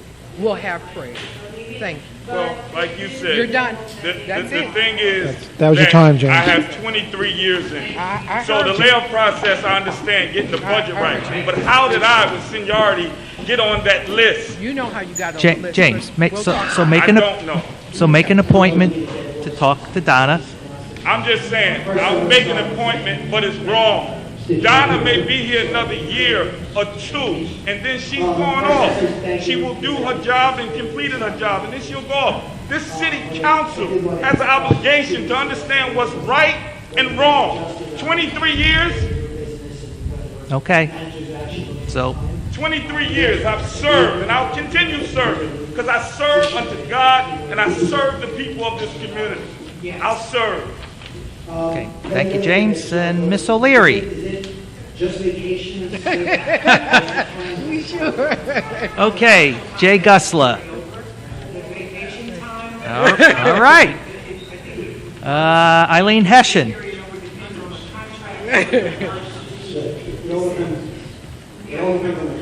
I just have two short things. One is that I hated being on Zoom. I'm so happy to be back here again. But during all that time with Zoom, I didn't complain about it. I was happy that we had that, and I was grateful that you considered the problems that we were having, and you were safe rather than sorry. So thank you for doing the Zoom, and thank you now for opening this up. There were some people who did complain vastly about why we didn't have meetings in City Hall a long time ago, as if it was some nefarious plot against the city not having it here. And the funny thing is, as I look around, those complainers aren't here tonight. So who knows? The second thing I want to do is thank President Bendo and this entire administration for keeping up with those illegal overpayments, trying to claw them back for us, because after all, that is our money. And I'm very grateful to all of you for keeping up with that. Thank you. Thank you. All right, Jim Kirkland. 80% of these payments are from the police department. In the past, we should have the... I, too, am glad to see everybody back. I'm glad to be here. It's nice to see familiar faces again. But the thing I wanted to talk about was you were talking earlier about the beautification of the city. Well, one of the things I notice is I walk around that a lot of properties have, hedges alongside the sidewalks, and they extend maybe 2 feet out into the sidewalk. And sometimes they have trees, and they have branches that are so low even I have to duck. So, I mean, it's something that's very apparent if you're walking down any of these streets, but I don't know if the city has, anybody who's responsible for, just constantly, besides you, walking around and seeing just exactly what needs to be addressed. We're going to start walking with the building department so that they will start making a routine so that they can go to people and say, you need to do this for your lawn, you need to do like the trees if they're hanging over, things like that. Okay, well, I'm glad to hear that because I do take a lot of time on my own property. And we're going to start a beautification commission. It's my understanding it was one here before, and so and they took pride in what they did. So we're going to start. Okay, very good. Yeah. Thank you. All right, so that's a wrap, folks, for our first get together again, and we will see you again in a couple of weeks. Thank you, everybody. Good night. There are a certain number of sick days per year. There's only a certain amount that they're actually allowed to get paid out for, a certain number of hours that they're allowed to get paid out for. If they don't use that, they leave it behind when they retire. Yes. The same with vacation time. There's only a certain amount they're allowed to build up. If they don't use what's over the cap, they do not get paid for that when they leave. It's capped at $275,000 now. Some of the reasons why some of these things got so large is because there were so many other categories over the years. For instance, there was blood days, there was many different ways to earn time and leave, and that meant much of that was corrected by the legal board. Okay, so yes, we monitor it. No, they're not just building up unlimited time banks anymore in the PPA. Okay. All right, any more comments from the public? All right, seeing none, let's close that hearing and find the move on the Okay, agenda. on to the calendar. First item is approval of minutes of prior meetings, May 6th, 11th, and 24th. Sheets here, do you have a motion to approve? I will. Second? I will. Voting, Councilmember Leroy. Yes. Councilmember Mandel. Yes. Councilmember Trust. Yes. Vice President McGinnis. Yes. President Bender. Yes. Okay, item 2, hearings been held on this item already. Item 3, hearings been held on this item already. Item 4, hearings been held on this item already. Item 5, hearings been held on this item already. Item 6 is a resolution authorizing the city manager to enter into an agreement for repairs to the brick masonry facade in City Hall with the Walsh responsible bidder. You can stay up, Joe. The next three are for me, so I guess I'll hover on. Yes, this resolution is to award contract for rehabilitation of the City Hall facade on April 22nd, 2021. 11 bids were received for rehabilitation of the City Hall facade. The lowest responsible bidder was Living Services LLC, 21 Forest Avenue, New York, at $689,550. Check their references, and they were satisfactory. The scope of the work of this project includes brick replacement, pointing in various locations, window replacement, and crack repair. As we know, this building is in poor shape. As a point of interest, there was actually 3 lower bidders in this case. In this case, we were actually going into the fourth bidder. There were 3 lower bidders. One was AJ Construction at $522,020, JSK Construction at $550,000, and Bristol Renovation at $551,250. The reason they were disqualified is that they did not meet the apprenticeship program requirement that's in the bid. They did not check their references. They were unable to didn't have New York State certified apprenticeship program. So they did not consider that in check in detail their references. So in this case, the fourth bidder did have meet the requirements. I just wanted to make that this is a little unusual. That were awarded to the fourth bidder. And therefore I recommend awarding it to Related Services LLC. And we do have $750,000 in capital budget for this project that was borrowed and authorized. So we have the funding available. So I recommend moving forward. So I have a question before you step down. So it sounds like this apprenticeship program, in effect, resulted in us paying about $130,000 more. Absolutely. How many apprenticeship positions does this program create? It doesn't really say how many. We just have to have a New York State certified apprentice program. It doesn't really say how many positions that they have. So we could be creating a single apprentice position, and the taxpayers are paying $130,000 for that? Correct. Did everyone involved is if it's over $300,000, they have to have a apprentice program. Otherwise, we can break our own rules. Well, that's the city requirement, right? That's a city requirement. That's a Yeah. city requirement, absolutely. Okay. I actually brought this is the apprentice program checklist that's in our bid document. They all checked it off, and they have it. But when we went to check their references, none of them could substantiate that they met the requirement. Okay. Well, I would suggest as we're doing charter and code changes, we might need to quantify what we're getting for that apprenticeship program. If we're spending $130,000 of taxpayers' money and don't know exactly what we're getting out of that apprenticeship program, I think that's a little bit problematic.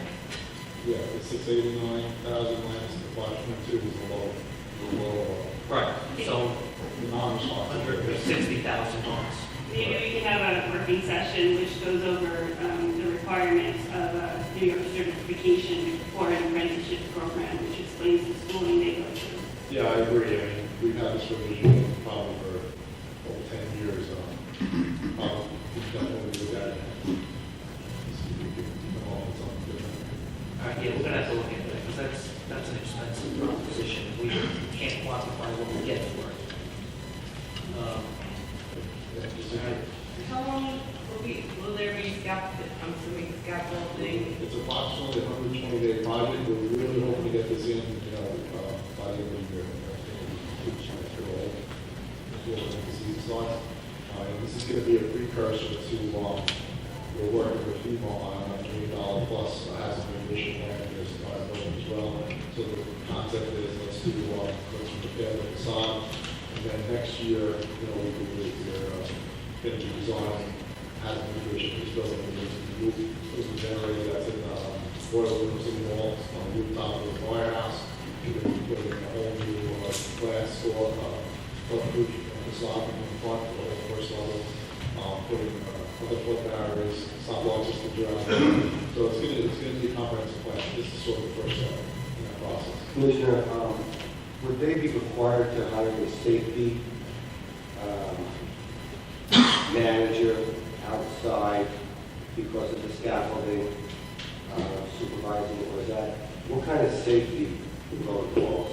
So they're supposed to provide as part of the contract with us a health and safety plan, like that gets submitted with all, as part of the submittals for the project. That has to be approved by the office. And you would review that? Yeah, it's a health and safety plan, correct. We don't know if it's going to be scaffolding. The method of means is really up to the contractor, whether they want to use manuals, whether they want to use scaffolding. That's something we'll discuss, when we get a little further into this. They may want to be one side at a time, and we will get into the logistics. Thank you. You're welcome. Joe, just one more, this is just, I guess, more of a judgment question, but between this and we're going to also be voting on the air conditioning, are we putting more money in this building to keep it from falling down than it would cost us for a mortgage for a new city hall somewhere else? Yeah, I think Dave has the classic line when we talk about this building, it's nothing that a wrecking ball can't cure. It's an old building, and it's going to be chronic maintenance. Can I accidentally knock it down in the middle of the night when everybody... Yeah. It's frustrating. It's never going to happen.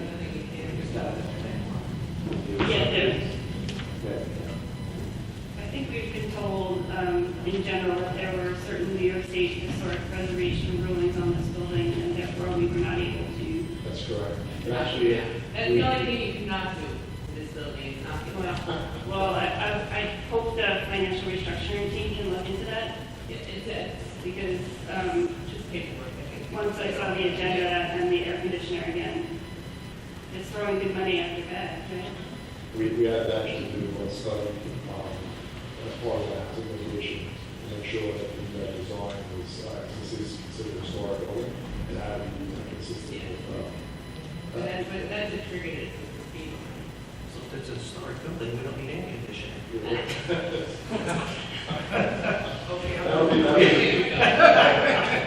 All right, that's all I need.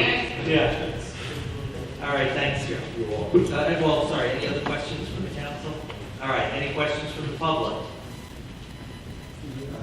Mr. Deborah.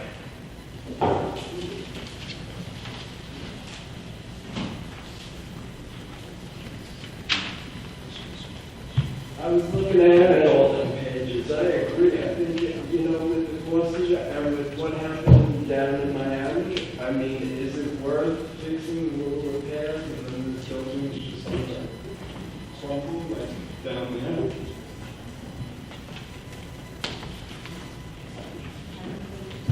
I think as long as we're inhabiting the building, we have to maintain. Right, we're not building a new city hall overnight. Not anytime soon. I mean, That's a multi-year project to get the we financing. discussed as a a lot of property can be plaza that's built with lines and all that. But we have to look at that. If we put more money into keeping this place from falling down, than it would cost us to build new. That's something we gotta look at. Like I Once said, again, it isn't the residential restructuring team, wouldn't that be part of the scope of work? yes. I mean, expect to see, future capital plans. But in the interim, this is necessary to keep structural deterioration of the building, because there's water leaks everywhere. Underground buildings, a lot Yeah. of, vertical cracks are on. Yeah, this building's a mess. All right, any other comments from the public? All right, seeing none, let's move on to item 7. Item 7 is a resolution authorizing the city manager to enter into a contract for asphalt overlay work at various locations throughout the city on an as-needed basis with the lowest responsible bidder. Yeah, this is our asphalt overlay requirements contract. We use this contract to perform asphalt overlays at various locations. On June 24, 2021, we received 3 bids. Road work ahead was the low bidder at $469,400. Second bid was H&L Contracting at $576,000. And its last one was asphalt, the third bid at $658,660. Again, this is a requirements contract. It's basically a mechanism for doing performing work such as building overlay roadways. Usually conducted over the fall. We're in the process of preparing all this now. One of the streets we're going to do is Pennsylvania, between Beach Street and Park, but we're complying with some other candidates as well. We currently have $200,000 in the capital budget that's available, so I think we took the resolution not to exceed $200,000. That's all we have available right now in the current capital budget. We do have $150,000 for next year. That's part of the money that's being authorized this evening. That'll be approved in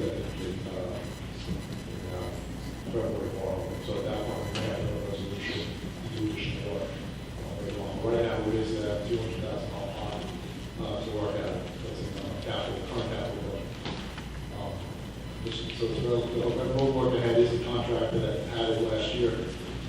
The last 2 years, actually, they've done satisfactory work around with their proven contractor that worked with. So I recommend we work with them. So the 469.4 is for 2 years, not each year, right? It's for 2 years. That's actually, that's a 1 year or 1 year option, I believe. But it's a requirements contract, so that's why I want to put the language in there, because it's based on unit prices. So we're not the price, let's say, $100 a ton for asphalt, doesn't mean we're going to use all the items. But that cap is for the 2-year period, that's what I'm saying, right? 200,000 is No, the 469.4, for the contract, that's the cap for the 2-year period, you're right, sir? Okay. Yes. Just out of curiosity, just 200,000, about how many roads does that allow us to do overlays on? It's not going to get you too far, it's probably going to get you 2.5. 2.5, all right. It depends on which street we do. If we do like an arrow street like Louisiana, for instance, that one we do between West Beach and Park, that could be 60,000. But if we do a water one in Pennsylvania, that could be more in the area of 80,000. Okay. But we also do a lot of work through our other program. We do a lot of work, we're doing a lot through National Grid, the project that we have. So we're probably going to do more through that program than we will through our city funded program. Any other questions for the council? All right, any from the public? All right, seeing none, let's move on to item 8. Item 8 is a resolution authorizing the city manager to extend the agreement for the rental and installation of air conditioning equipment at City Hall and to transfer funds. Yes, I was up here a couple of weeks ago discussing this issue. Unfortunately, this is an extension of the rental agreement for the 200-ton air chiller and 500 kilowatt generator through August 27th at a price of approximately $115,322. The last council meeting, I informed the council, the city manager, and the public that we were waiting on an $98,839 part. It was supposed to be shipped on June 17th, delivered on June 22nd, and installed by carrier on June 29th. Unfortunately, based on recent information, that's not going to happen. They're saying we were informed on June 18th actually that due to multiple, this is quote unquote multiple component shortages. This is the parts that they're using to assemble the chiller component that we're going to be getting is now going to be shipped on July 19th. Delivered approximately July 26th and installed on August 9th. The carrier has indicated that as soon as we get it, they're committed to installing this. You know, we're going to have a crew here as soon as it comes. We're at the mercy of the delivery of the part, though, unfortunately. So it's unfortunate that I'm bringing this bad news, but I don't see that we really have any other choice. At this point, we have 200 ton chiller here. We have the 500 kW generator here. Again, this will be prorated, so if it's done sooner, we will pay less than $115,000. So, you know, best case scenario, it's done by the time that it gets ready for 2 weeks or so. The reason it's at, it was put into August 27th is so that we didn't have to keep coming back to the council. So the anticipation is that we won't spend $115,000, but if it comes or it's delayed, we would still have to pay, but we wanted to make sure we were covered. The idea is that we won't again have to pay this amount of money, but we're covering ourselves just in case it runs late again. Correct. So, sort of along the lines of with the facade work, you know, the air conditioning system was a mess before this part crapped out. So, are we just putting a Band-Aid on a bullet wound here? Yeah, I mean, if you're, based on this, you're probably going to see an item in next year's capital budget requesting replacement of the chiller. It's probably, you know, on the order of $500,000, you know, for complete replacement. So that'll be, unfortunately, you'll probably see that on next year's capital budget. You're going to see something in our capital budget. We're going to wait to see all probably every year. It's going to be something. There's no doubt about it. All right. Commissioner, as far as maintenance, isn't there some sort of pre-maintenance agreement where the carrier or whoever the company is that installs or maintains the system? So if they come in every year, or should they come in every year to do a general maintenance, probably in March, April, May, just to... Yeah, I think in this case, unfortunately, they did do that earlier on in the year, but then when they checked in April, is when it stopped functioning. That's when they did order the part. I believe it was April. It was in April. It was the end of April. I have in my other presentation, but it was definitely in April. And just like many other things, like COVID, it seems like just about everything I'm seeing it constantly. Right, no, that's why I was trying to think, was there a delay? Maybe that was due to COVID not being able to be inspected early, maintained. I mean, what is the procedure, to your knowledge, on checking an individual homeowner? I think we have through direct contractor operations, Tom County, maintains all buildings, and he has different maintenance agreements with companies such as Carrier, and plus he has an internal maintenance staff. In this case, Daniel Ryan, you know, the checks on the equipment. And again, how it was operated. So I imagine you would want to check other city-owned municipal buildings for their air conditioning when you have this time of the year maintenance. You do this building, this building, this building, and then... That is what they do. Yes. They do. Is that using the time for the capital budget?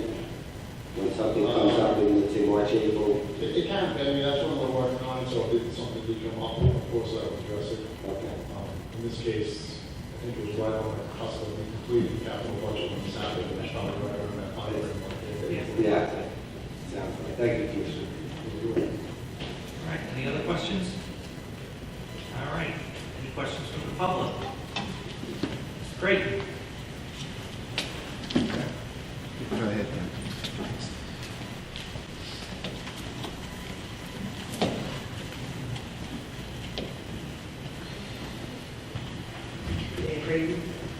Long Beach. So this one again, this one's a little frustrating to me because for $115,000 on top of the money we already spent, we're getting nothing. We're just putting a Band-Aid on this and making it last for a little bit. Or actually not even making it last. We're getting a temporary situation we don't know. We're just getting services pretty much for it. I understand we need it. We had a decent preventive maintenance program And, with the understanding of what the useful life of this equipment is, these kind of things don't happen. Preventative maintenance program typically brings issues to the forefront before there are catastrophic failures of equipment.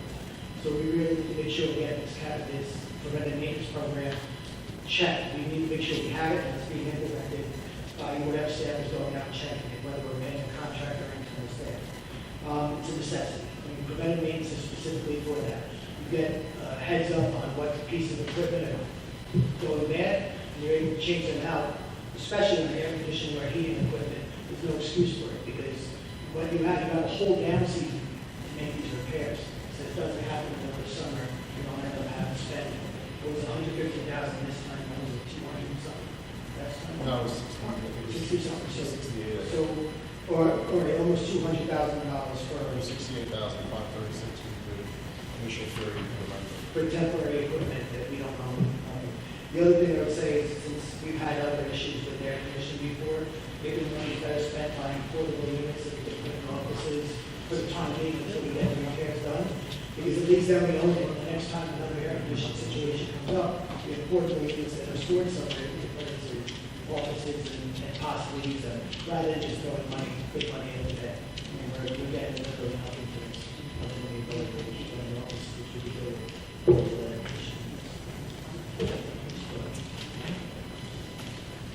I'm just curious if that's been looked into, because that, I mean, the air conditioner has been going on for years.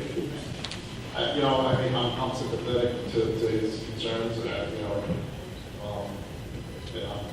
just as upset about it. But I think that we've asked that question before, as residents with the air conditioner. It's in, And portable things were not an option.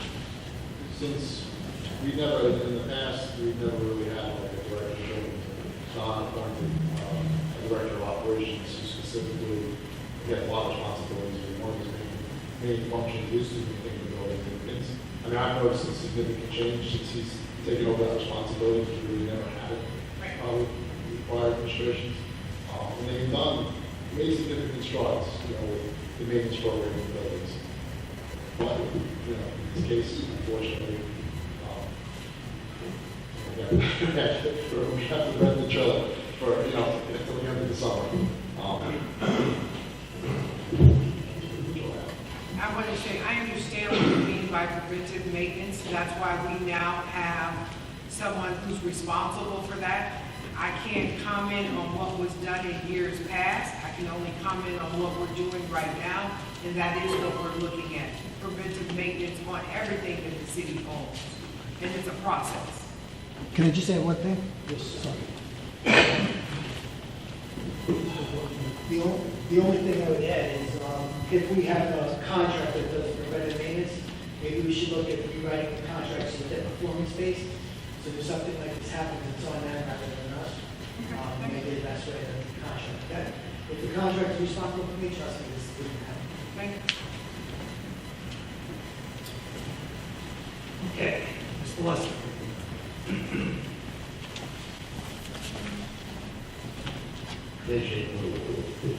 I was up here last time. On the 15th, and I was asking about this, and now I understand we're renting it for an additional 8 weeks, and those 8 weeks are costing us $115,000. Is that correct? Correct. Okay. Now, the last time we were renting it, at first it was for 2 weeks for $41,000. That included the installation and all of that stuff. Then we extended it for 2 more weeks, and it came out to $68,000, which is $13,000 a week, $13,400. Now we're renting it for a longer period of time, and we're paying $1,000 more a week. Why? That makes no sense. We're giving them more business, and they're charging us more. They don't have to install anything. They don't have to change anything. They don't have to move the equipment.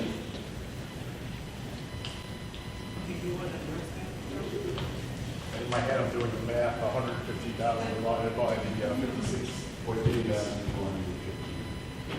I can't argue with this math, so it's something that we can certainly. But the 115,000 is for the complete period of the contract, correct?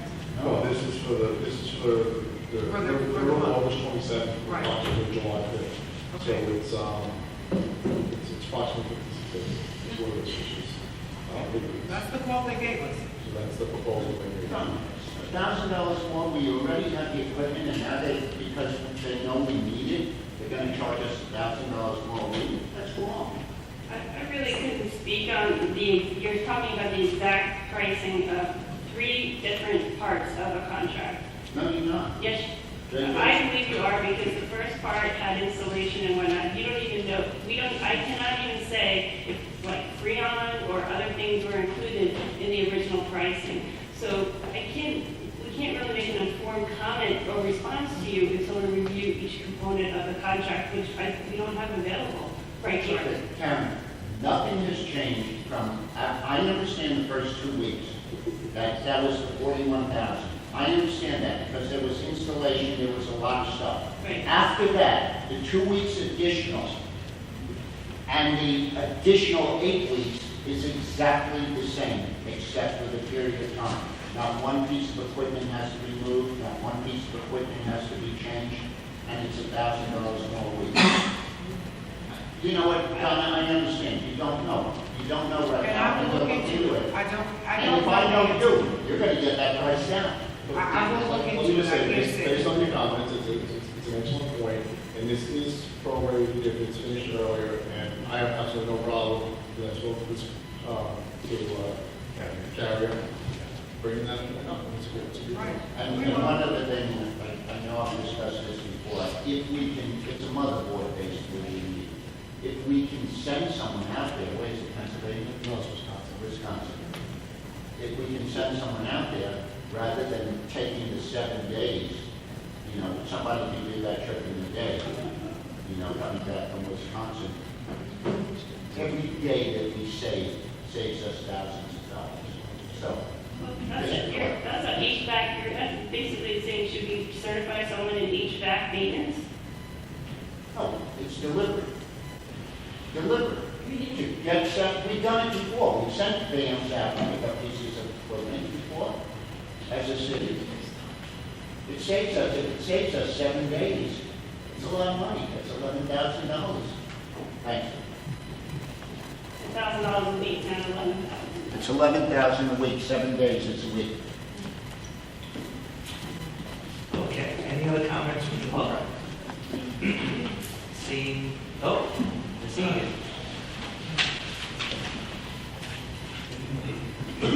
Lori, Egan, just with regards to the carrier water board, so that went through it, I had one delivered, and when it's installed, it was dead. So we should think about that as well, just because we're getting one that it may not actually work. Just sorry, Roy. Okay, anyone else? Seeing none, let's move on to item 9. Item 9 is a resolution authorizing the city manager to pay administrative costs under the Emergency Tenant Protection Act, authorizing to pass upon administrative costs to the owners of the buildings including of such act, and directing the city clerk to make the order therefore. So, do we have a member on this one?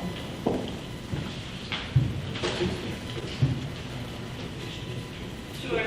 Would you like me to proceed with the amendment? Okay. Under number 3, and the last sentence where it says at a cost of $12 per unit, move that we change that to the correct $22 per unit. Do I have a second? I will. Voting on the amendment, Councilmember Delory. I couldn't. Can you repeat that? On page 2, for item number 9, number 3, the last sentence where it says at a cost of $12 per unit, to be corrected to the amount of $22 per unit. Thank you. Second. Don't even second it. How do you vote on the motion? Yes. Councilmember Mandel. Yes. Councilmember Jot. Yes. Vice President McGinnis. Yes. President Bender. Yes. Okay. All right. This is pretty straightforward. So basically, this resolution authorizes my office to charge $22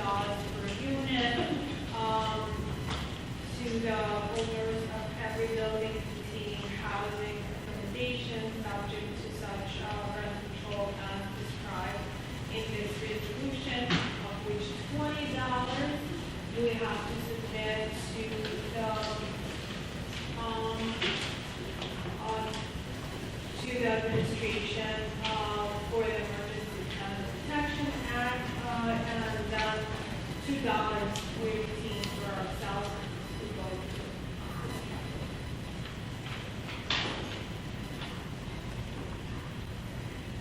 So we have 423 units in the city of Long Beach in total at $20, $8,460, and $2 for each 423 units would be $146 for common that. And like All right, any questions from the council? Any questions from the public? All right, seeing none, on to item 10. Item 10 is resolution authorizing the dedication of a street to the city of Long Beach. Hey, good evening, everyone. So under section 96 of the charter, city council is empowered to give names to streets, parks, and public places. We've done this in the previous instances with Larry Eldridge and even a number of other named City of Long Beach people and persons. If you recall, during our last meeting in June, a group of young gentlemen, part of the KMDNF Dune Way Committee, came and gave a presentation to the council and described a bit about Mr. Dumoulin history here in Long Beach. They know way more than I do, and they're trying to do a little bit of justice. But Daniel Dumoulin grew up in Long Beach, but he wasn't born here. And he was an avid skateboarder, and as I understand it, was integral in developing interracial coalitions across the city just on skateboarding and interacting with other people.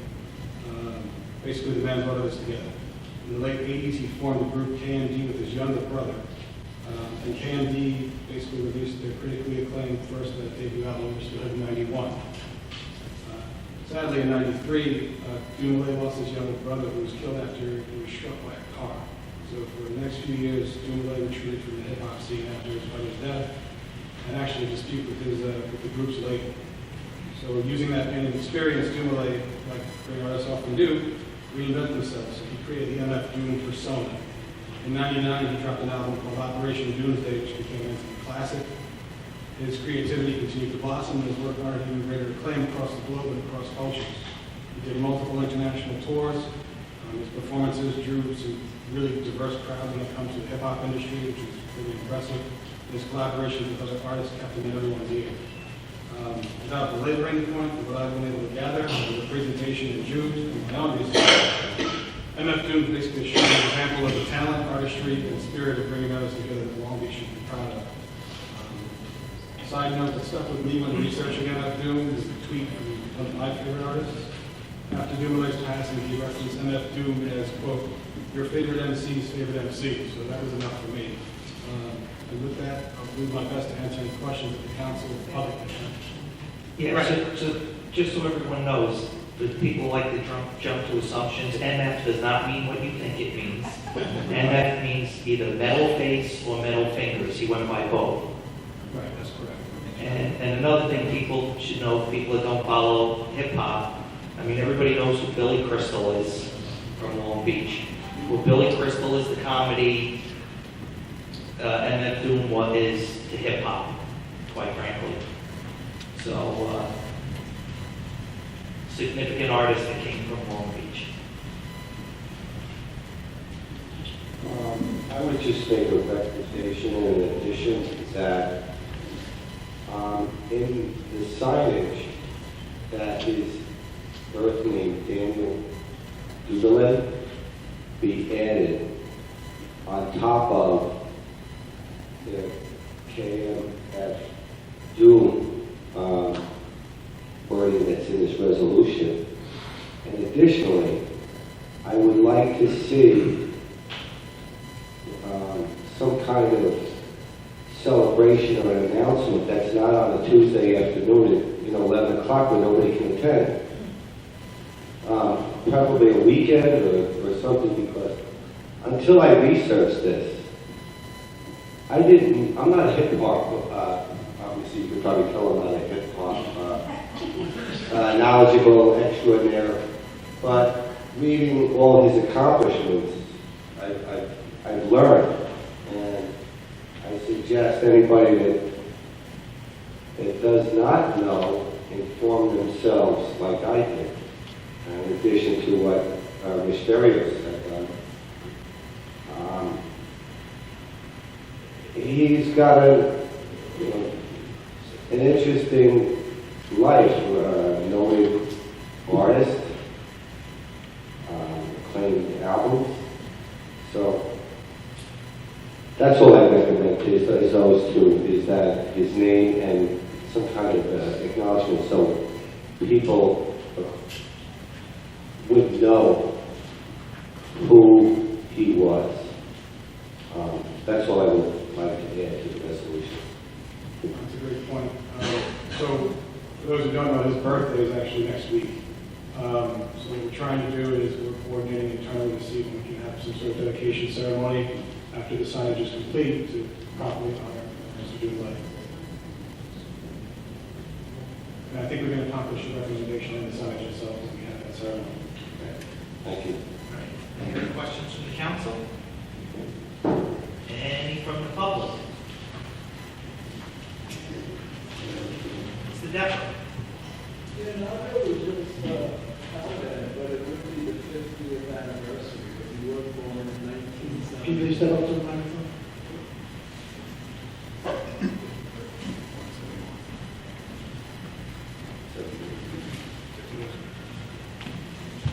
I Googled him, and his birthday is July 13th, 1971, so it would be nice to do this for a 50th anniversary. Thank you. All right, any other comments? All right, seeing none, we'll move on to item 11. Item 11 is a resolution authorizing the city manager to purchase two 2021 Chevrolet Tahoe special service vehicles under the New York State contract.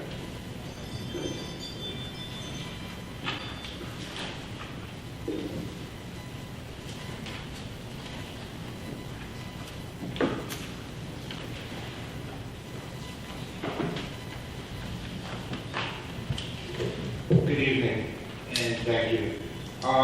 These two vehicles will be assigned to two of the fire chiefs, and we'll be putting out of service or resurfacing as the city sees fit two vehicles that are going on 18 years, over 18 years of age, each one having over 130,000 miles on it.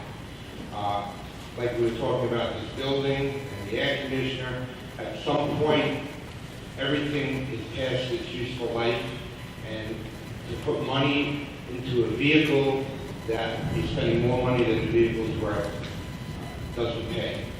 These vehicles need to be dependable, they respond to alarms 24 hours a day, and these two vehicles are available on New York State contract, and I know the city has chosen to lease them over a 7-year period. They said we do get our money's worth out of these vehicles, but the two are getting rid of our 18 years old.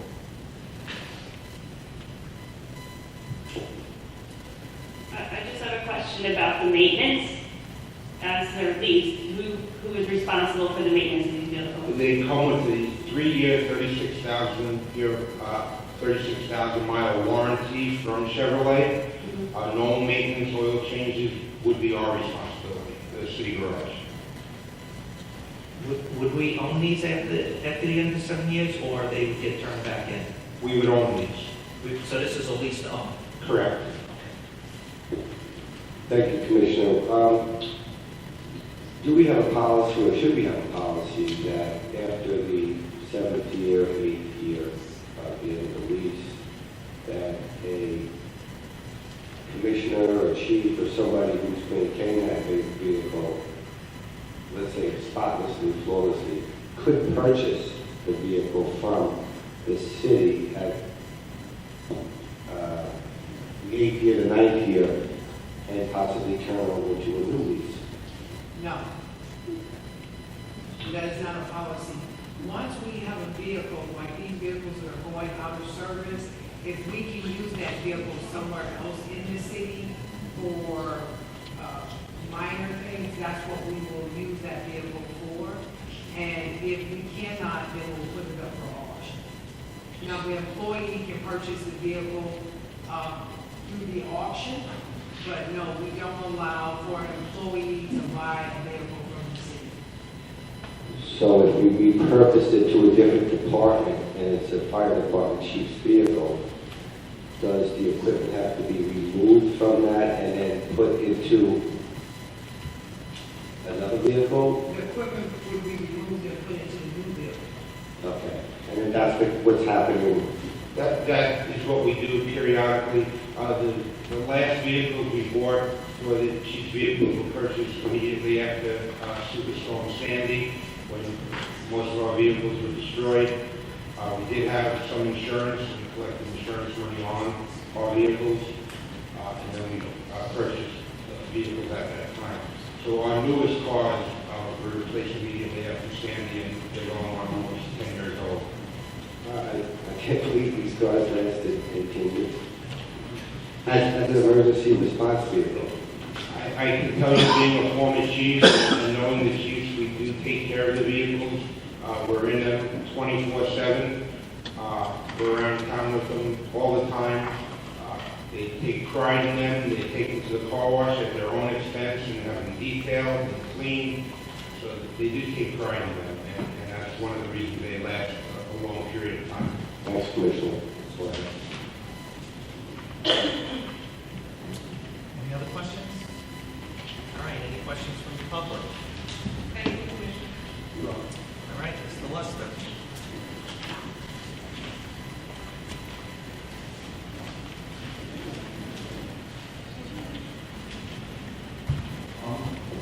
Roy Lester.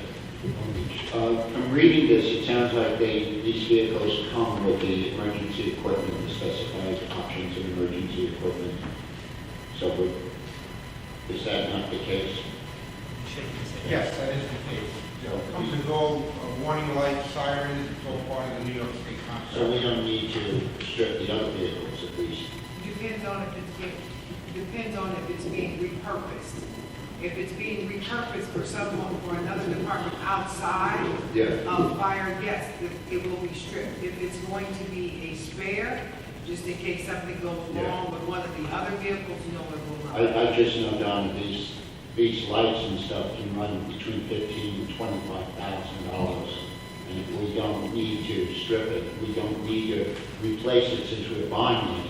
You know. If it is repurposed to another department, it needs to be stripped. I can't afford to have somebody in beach maintenance running around with a car that has lights on it. Be fun. Yeah. So we're actually looking at all of our vehicles along with the vehicle policy, because the majority of the vehicles in the city are old, and we'll have to start looking at how we're going to replace them over a period of time. Okay, but in this particular case, if we finance this, we would be saving money over the lease. Only about $3,000, but we would still, at the exact same interest rate, over the exact same period Well, of what I time. would say is that Ina did her due diligence, and what she found was the best rate for us. And so maybe you have something else, you can talk to her, but she did her due diligence, so that if she does it on every vehicle that we I used the purchase. calculator. Yeah, well, And, she did her due diligence. Okay. So I would say if you have something different, or you could give her, you could talk to her, but it also means that we have to be able to purchase it the way that you're saying that we can purchase it. So due diligence is done on everything that we purchase to make sure we get the best rate. Okay, I just thought maybe there was an explanation for it, but. All right, thanks. Mr. Pinto.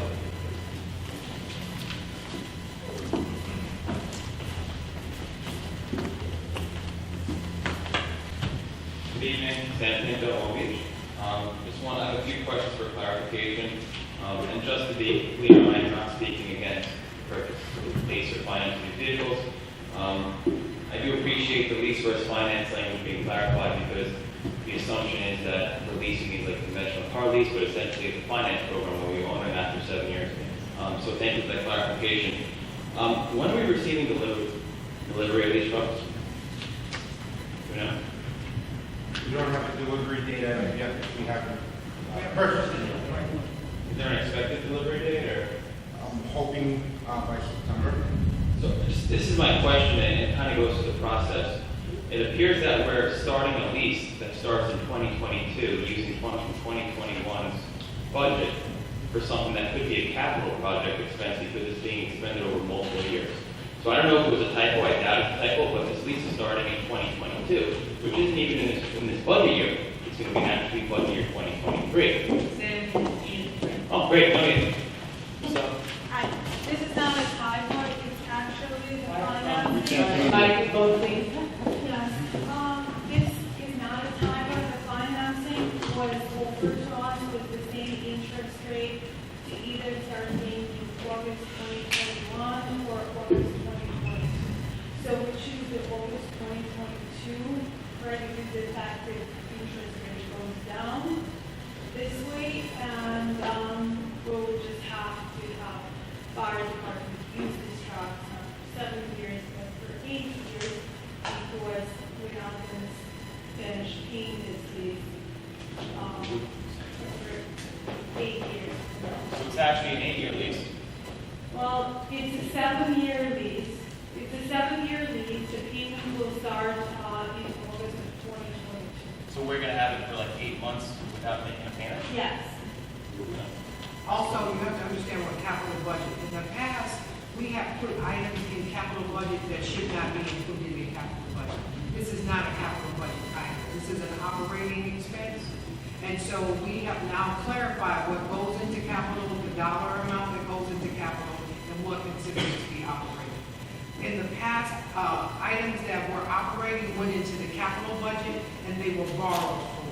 And then they were borrowed as a bond, which meant that we were paying probably a higher amount, or we were paying interest. So we're doing business the way government should be doing business, and identifying what should be in capital and what should be in operating.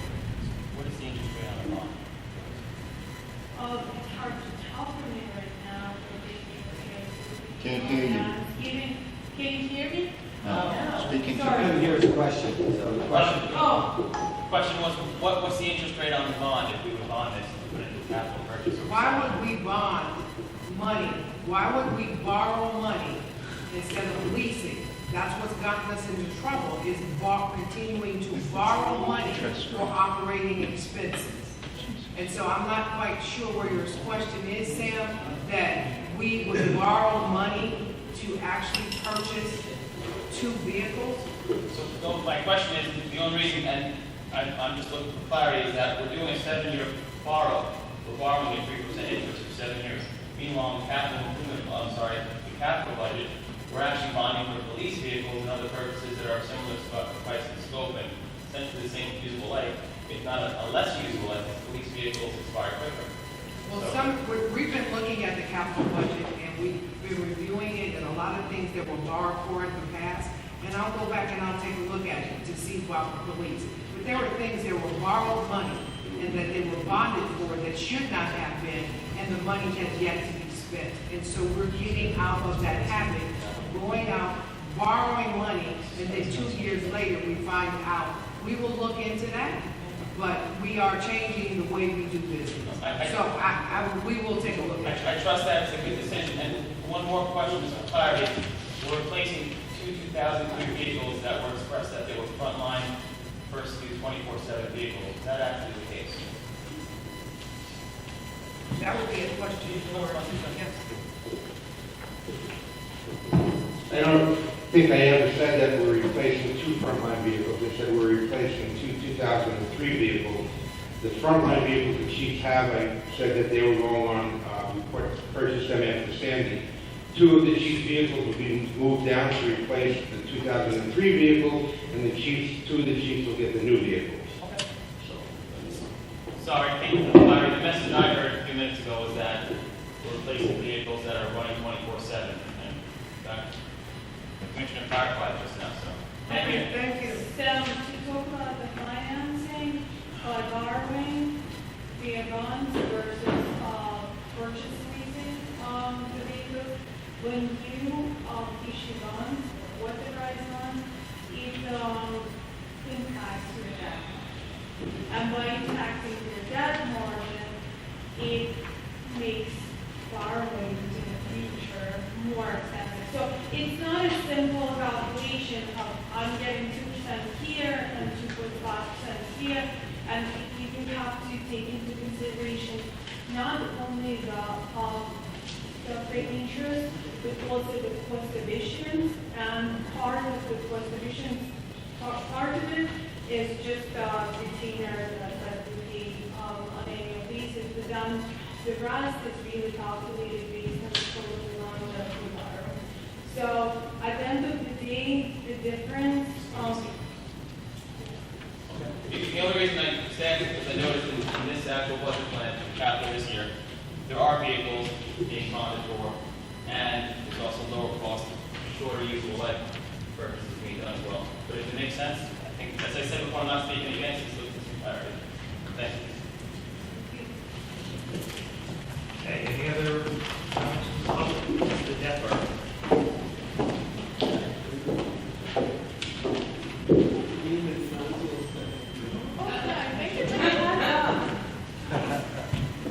Because it's confusing. It says you're purchasing two vehicles, but the two vehicles have special equipment. Now, is it the leasing of the equipment that's going to be? Because it's saying that a yearly cost of $18,885.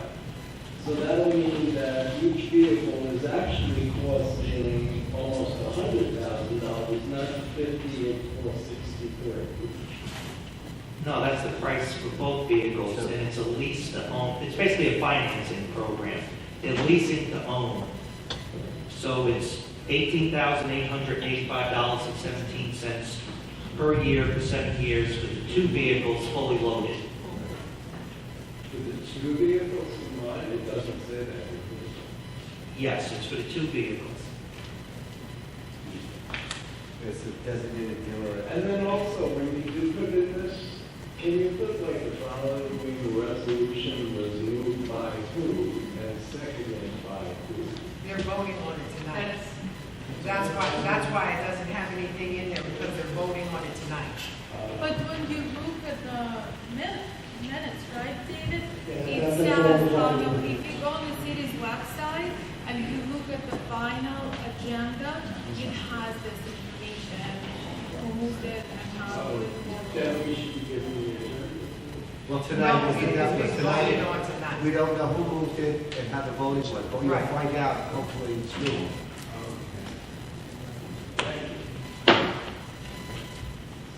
Okay, any more questions? Seeing I none? have one, since we're gonna be here forever. Just, how do you determine who gets the new car? Since I see all the chiefs here, just wondering if they draw straws. That'll be worked out between the four of them and the commissioner. I think they've already come to an agreement on that. And then, like, it's the two cars that are moved down will be the two cars with the highest mileage and in the most disrepair. And they would become replaced with 2003 vehicles. Thank you. Okay, any other questions? Seeing none, let's move on to item 12. Item 12 is a resolution authorizing the city manager to purchase miscellaneous plumbing supplies and materials on an as-needed basis from the village responsibility.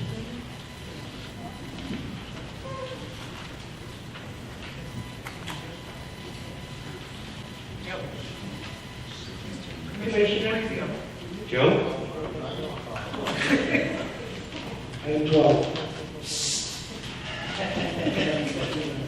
I wasn't aware this was marked, quite honestly. I think this came out of purchasing.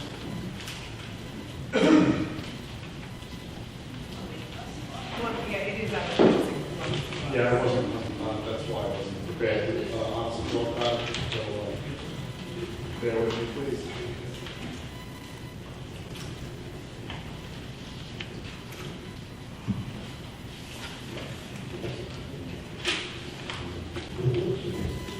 Okay, this was a bid that, again, our purchase department put together, plumbing supplies for the water transmission department.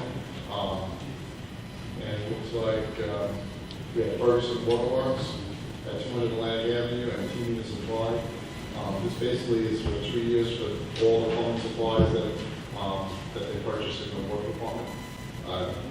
This is something to put out every 2 years. I think it's pretty straightforward.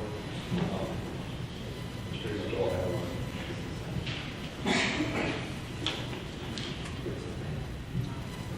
Okay. Any questions from council?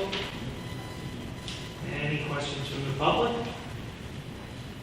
All right, seeing none, let's move on to item 13. Item 13 is a resolution authorizing the city manager to amend a community development block grant subrecipient agreement between the city of Long Beach and the county of Nassau. Sure, I'd like to amend that in the first paragraph, and the second line, where it says August 11, 2021, to change that to August 11, 2020. Yes. So someone would need to second that, right? Yes. Do I have a second? I will second. Roll call, Councilmember Leroy. Yes. Councilmember Mandel. Yes. Councilmember Trust. Yes. Vice President McGinnis. Yes. President Bender. Yes. Okay, this is going to be presented by Patty Bourne. I would like everybody to keep Monique Powell in their prayers. She was rushed to the hospital last night, and so Patty is going to discuss this particular item.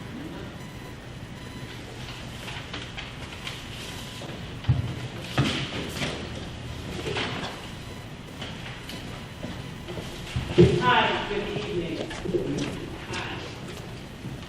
So, the city received a special grant from the Nassau County Office of Community Development.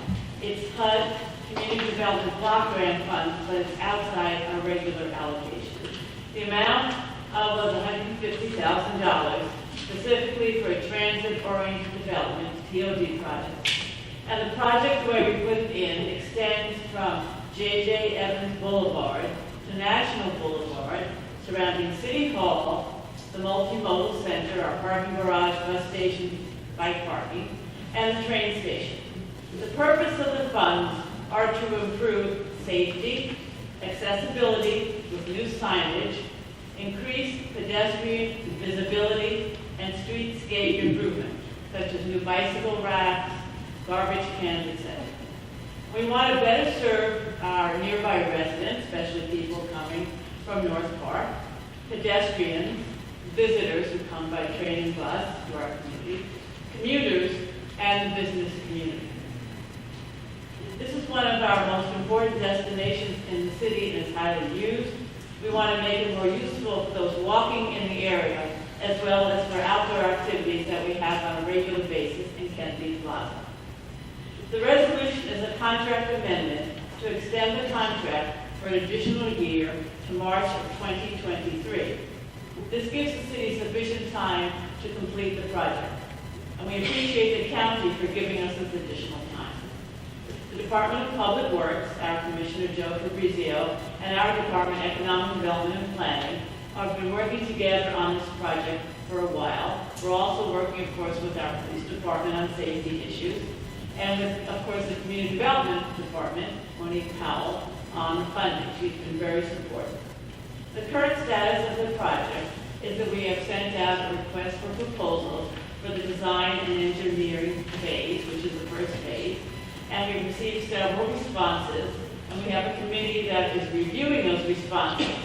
Once the firm is selected and a recommendation is made to the City Council for an awarding of the contract, we'll get started, and we'll have them do an initial review of the goals and what can be done with the money. And then we look to have a public meeting for community input. Then we go back to the design engineering folks, go back and put into place like a 60% design. And then we go back to the public for final information. And the county liked our initial proposal enough that they recommended additional funds be used in our CDBG program, which we're looking into. And of course, this project, good news, is 100% HUD funded. No city money is going into the project. Any questions? Any questions from the council? I just have one question. Is the Public Safety Commission involved in this process at all? That's a good question. Thank you for bringing it up. And we will be involving them when we go through the public process definitely, of course. Any others? All right, any questions from the public?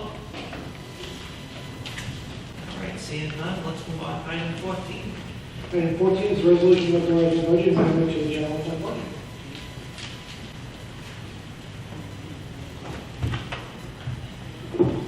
Good evening again. This is a resolution authorizing a budget amendment to the general fund of around $138,169.44. This is an expense that was not accounted for in the 2021 budget. The sum is the first payment to the New York Power Authority for the LED lighting project. The total project cost is $354,000. $100,000 is being derived or reimbursed from a grant through NYSERDA, and $250,000 is being derived from the New York State Department of State. The city basically has the front $130,169.44 first payment, and will be reimbursed approximately 6 to 8 weeks. As far as the project goes, it's almost complete. We installed 678 LED fixtures. What we've been doing is replacing our 200 and 150 watt induction fixtures with lower wattage LED lights. They're all range, the newer ones from approximately 38 to 58 watts. So this is a significant energy savings because of this. I don't know if you noticed around town what we did they're pretty much a center wall. Again, we installed 677 and then 688. That's pretty much it. Any questions from the council? Any questions from the public? Seeing none, let's move on to item 15. Thank you. Item 15 is a resolution authorizing the publication of the notice of public hearing of an application related to Walsh parking requirements for premise 28 East Park Avenue for urgent care. Signed publication only, hearing will be held July 20th at 7 p.m. Item 16 is a resolution authorizing publication of the notice of public hearing of an application related to Walsh parking requirements. Premise 136 East Park Avenue for a spa studio. Signed for publication only, hearing will be held July 20th at 7 p.m. And finally, item 17 is a resolution authorizing publication for hearing of the ordinance to amend the code of ordinances of the city of Long Beach regarding council ordinance. Signed for publication only, hearing will be held July 20th at 7 p.m. On to the voting portion. Item 2 is a local law amending the charter of the city of Long Beach. Introduce for the adoption of this item. I will. Second? I will. Voting. Councilmember Leroy. Yes. Councilmember Mandel. Yes. Councilmember Trustin. Yes. Vice President McGinnis. Yes. President Bennett. Yes. Item 3 is an ordinance to amend the code of ordinances of the city of Long Beach. Introduce for the adoption of this item. I will. Second? I will. Voting. Councilmember Leroy. Yes. Councilmember Mandel. Yes. Councilmember Trustin. Yes. Vice President McGinnis. Yes. President Bennett. Yes. Item 4 is an ordinance authorizing financing for various capital projects in and for the city, stating the estimated total cost thereof of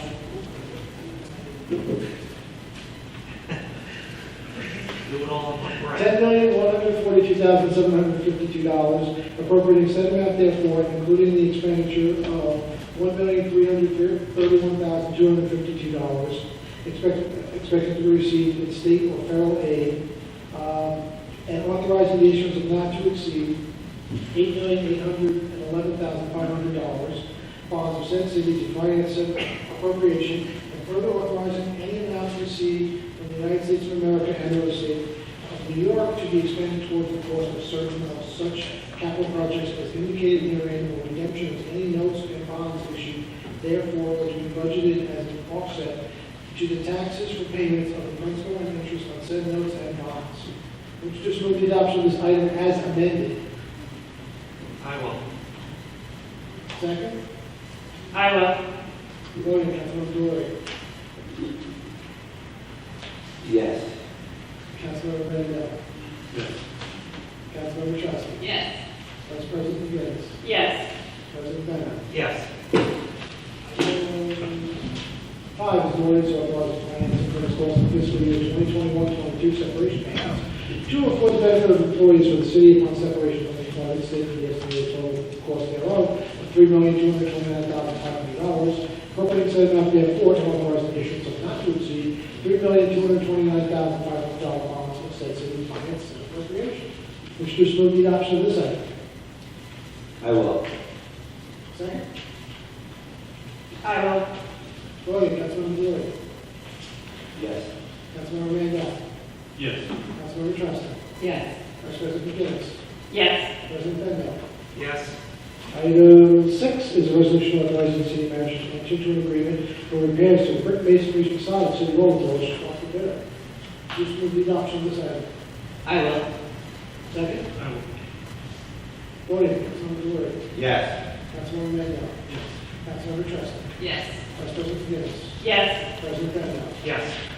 Item 7 is a resolution authorizing the city manager to enter into a contract for asphalt overlay work at various locations throughout the city on an as-needed basis for the village responsible for. Would you just move the adoption of this item? I will. Second. I will. Voting, Councilmember Delory. Yes. Councilmember Mandel. Councilmember Trustin. Yes. Vice President McGinnis. I am going to abstain as I live on one of the streets mentioned in Commissioner Fabrizio's presentation. President Bendo. Yes. Item 8 is a resolution authorizing the city manager to extend the agreement for the rental and installation of air conditioning equipment for the city, for City Hall and to transfer funds. Would you just move the adoption of this item? Second. Voting, Councilmember Delory. Yes. Councilmember Mandel. Yes. Councilmember Trustin. Yes. Vice President McGinnis. Yes. President Bendo. Yes.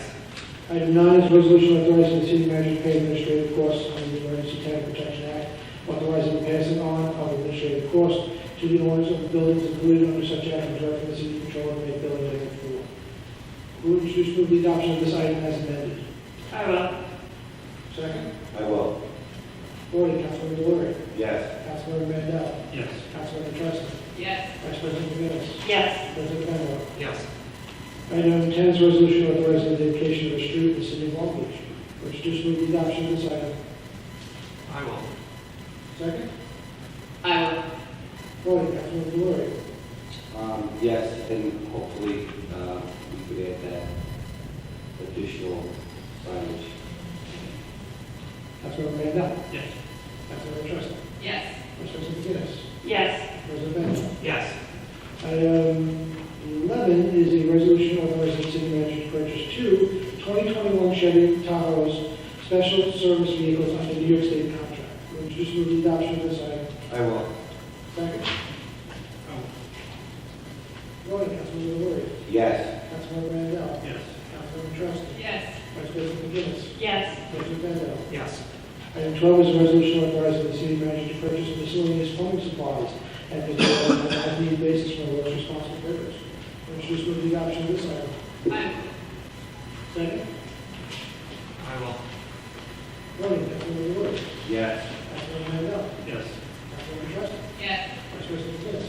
Yes. President Bendo. Yes. Item 13 is a resolution authorizing the city manager to amend a community development block grant recipient agreement between the city of Long Beach and the county of Nassau. Would you just move the adoption of this item as amended? I will. Second. I will. Voting, Councilmember Delory. Yes. Councilmember Mandel. Yes. Councilmember Trustin. Yes. Vice President McGinnis. Yes. President Bendo. Yes. Item 14 is a resolution authorizing the budget amendment to the general fund budget. Would you just move the adoption of this item? I will. Second. Voting, Councilmember Delory. Yes. Councilmember Mandel. Yes. Councilmember Trustin. Yes. Vice President McGinnis. Yes. President Bendo. Yes. Item 15 is a resolution authorizing publication of a notice of public hearing on an application report for parking requirements for Premise 28 East Park Avenue for urgent care. Would you just move the adoption of this item? I will. Second. I will. Voting, Councilmember Delory. Yes. Councilmember Mandel. Yes. Councilmember Trustin. Yes. Vice President McGinnis. Yes. President Bendo. Yes. Item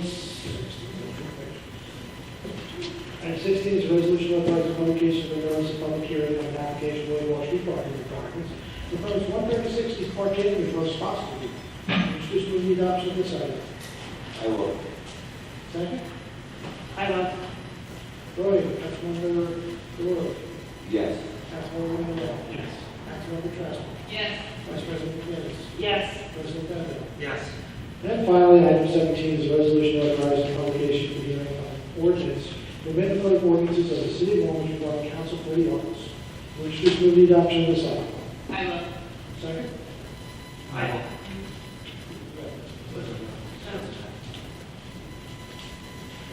Voting, Councilmember Leroy. Yes, and I'd like to make one recommendation that on the last line, one of the last lines, it says, one employee liaison from the city. I would like to also see one member of the city council will be designated as a liaison to this, to the Arts Council.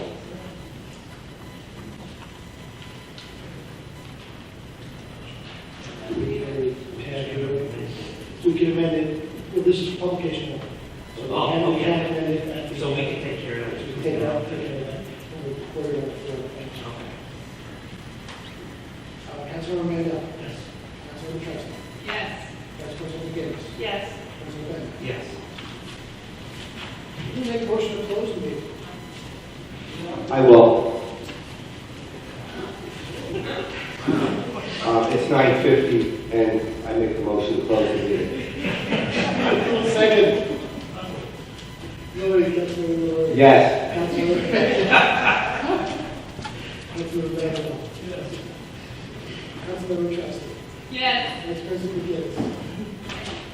Just give me a sec. I just want to mention that the Long Beach Waterfront Warriors 5K Warrior Run is Sunday, July 11th at 8 a.m. And the Warrior Parade is Sunday, July 11th at 3 p.m. on West Beach Street. With that, I say yes. President Bender.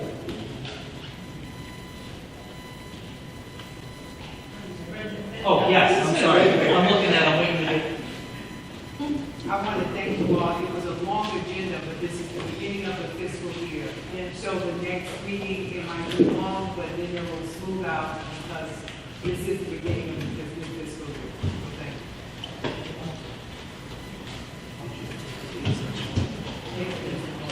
So they look this way.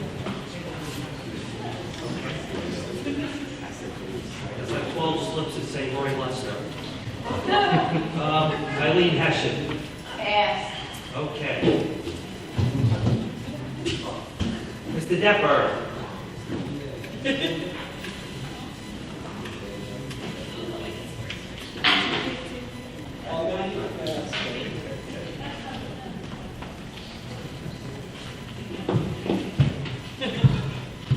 I just wanted to address the East End volleyball being blamed for the incident involving someone passing away, but I mean, I think all city employees should fall under the guidelines that we do, that we have to park in a parking space. They park around there, they park on the side of the ramps, on the side of the auxiliary police, they're parking where, I don't know, I took pictures. I can come down and show you them tomorrow, but I mean, each city employee should also follow the same rules that us residents have to. Are these city vehicles? No, these are their personal cars. And you have 2 parking spaces assigned for beach personnel only. Residents are using them on Laurelton and West Broadway. And I mean, I don't know why East End volleyball got blamed for everything when all this I can see with my eyes. I don't see why other, city employees don't see this as well. And also, if you could do something about the littering, because I'm cleaning up in front of my building and around the corners each day. I even did the empty lot across the street to take it away from the older gentleman that empties the garbage cans that works for the city. He waves to me all the time. I don't know his name, but I finally seen him cleaning it up after he saw me, I think, cleaning it up. And a couple of the specialists were just sitting in their cars watching me, not even get out of their car to help me or assist. But they did say that, you're welcome when I asked for their assistance. They didn't do anything, but they said you're welcome. Thank you. You're welcome. Good night, everyone. Mr. Lester. Too close to 10 o'clock for good and welfare. Okay. Sam Pinto.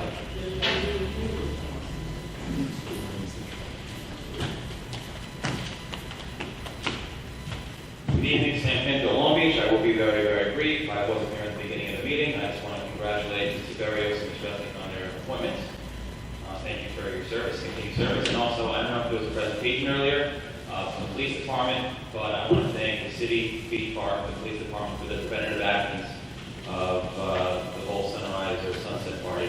Went down prevention better than response, even though we prepared to respond. I think I want to thank the city and PD and Beach Park for doing that. And that's it. Thank you.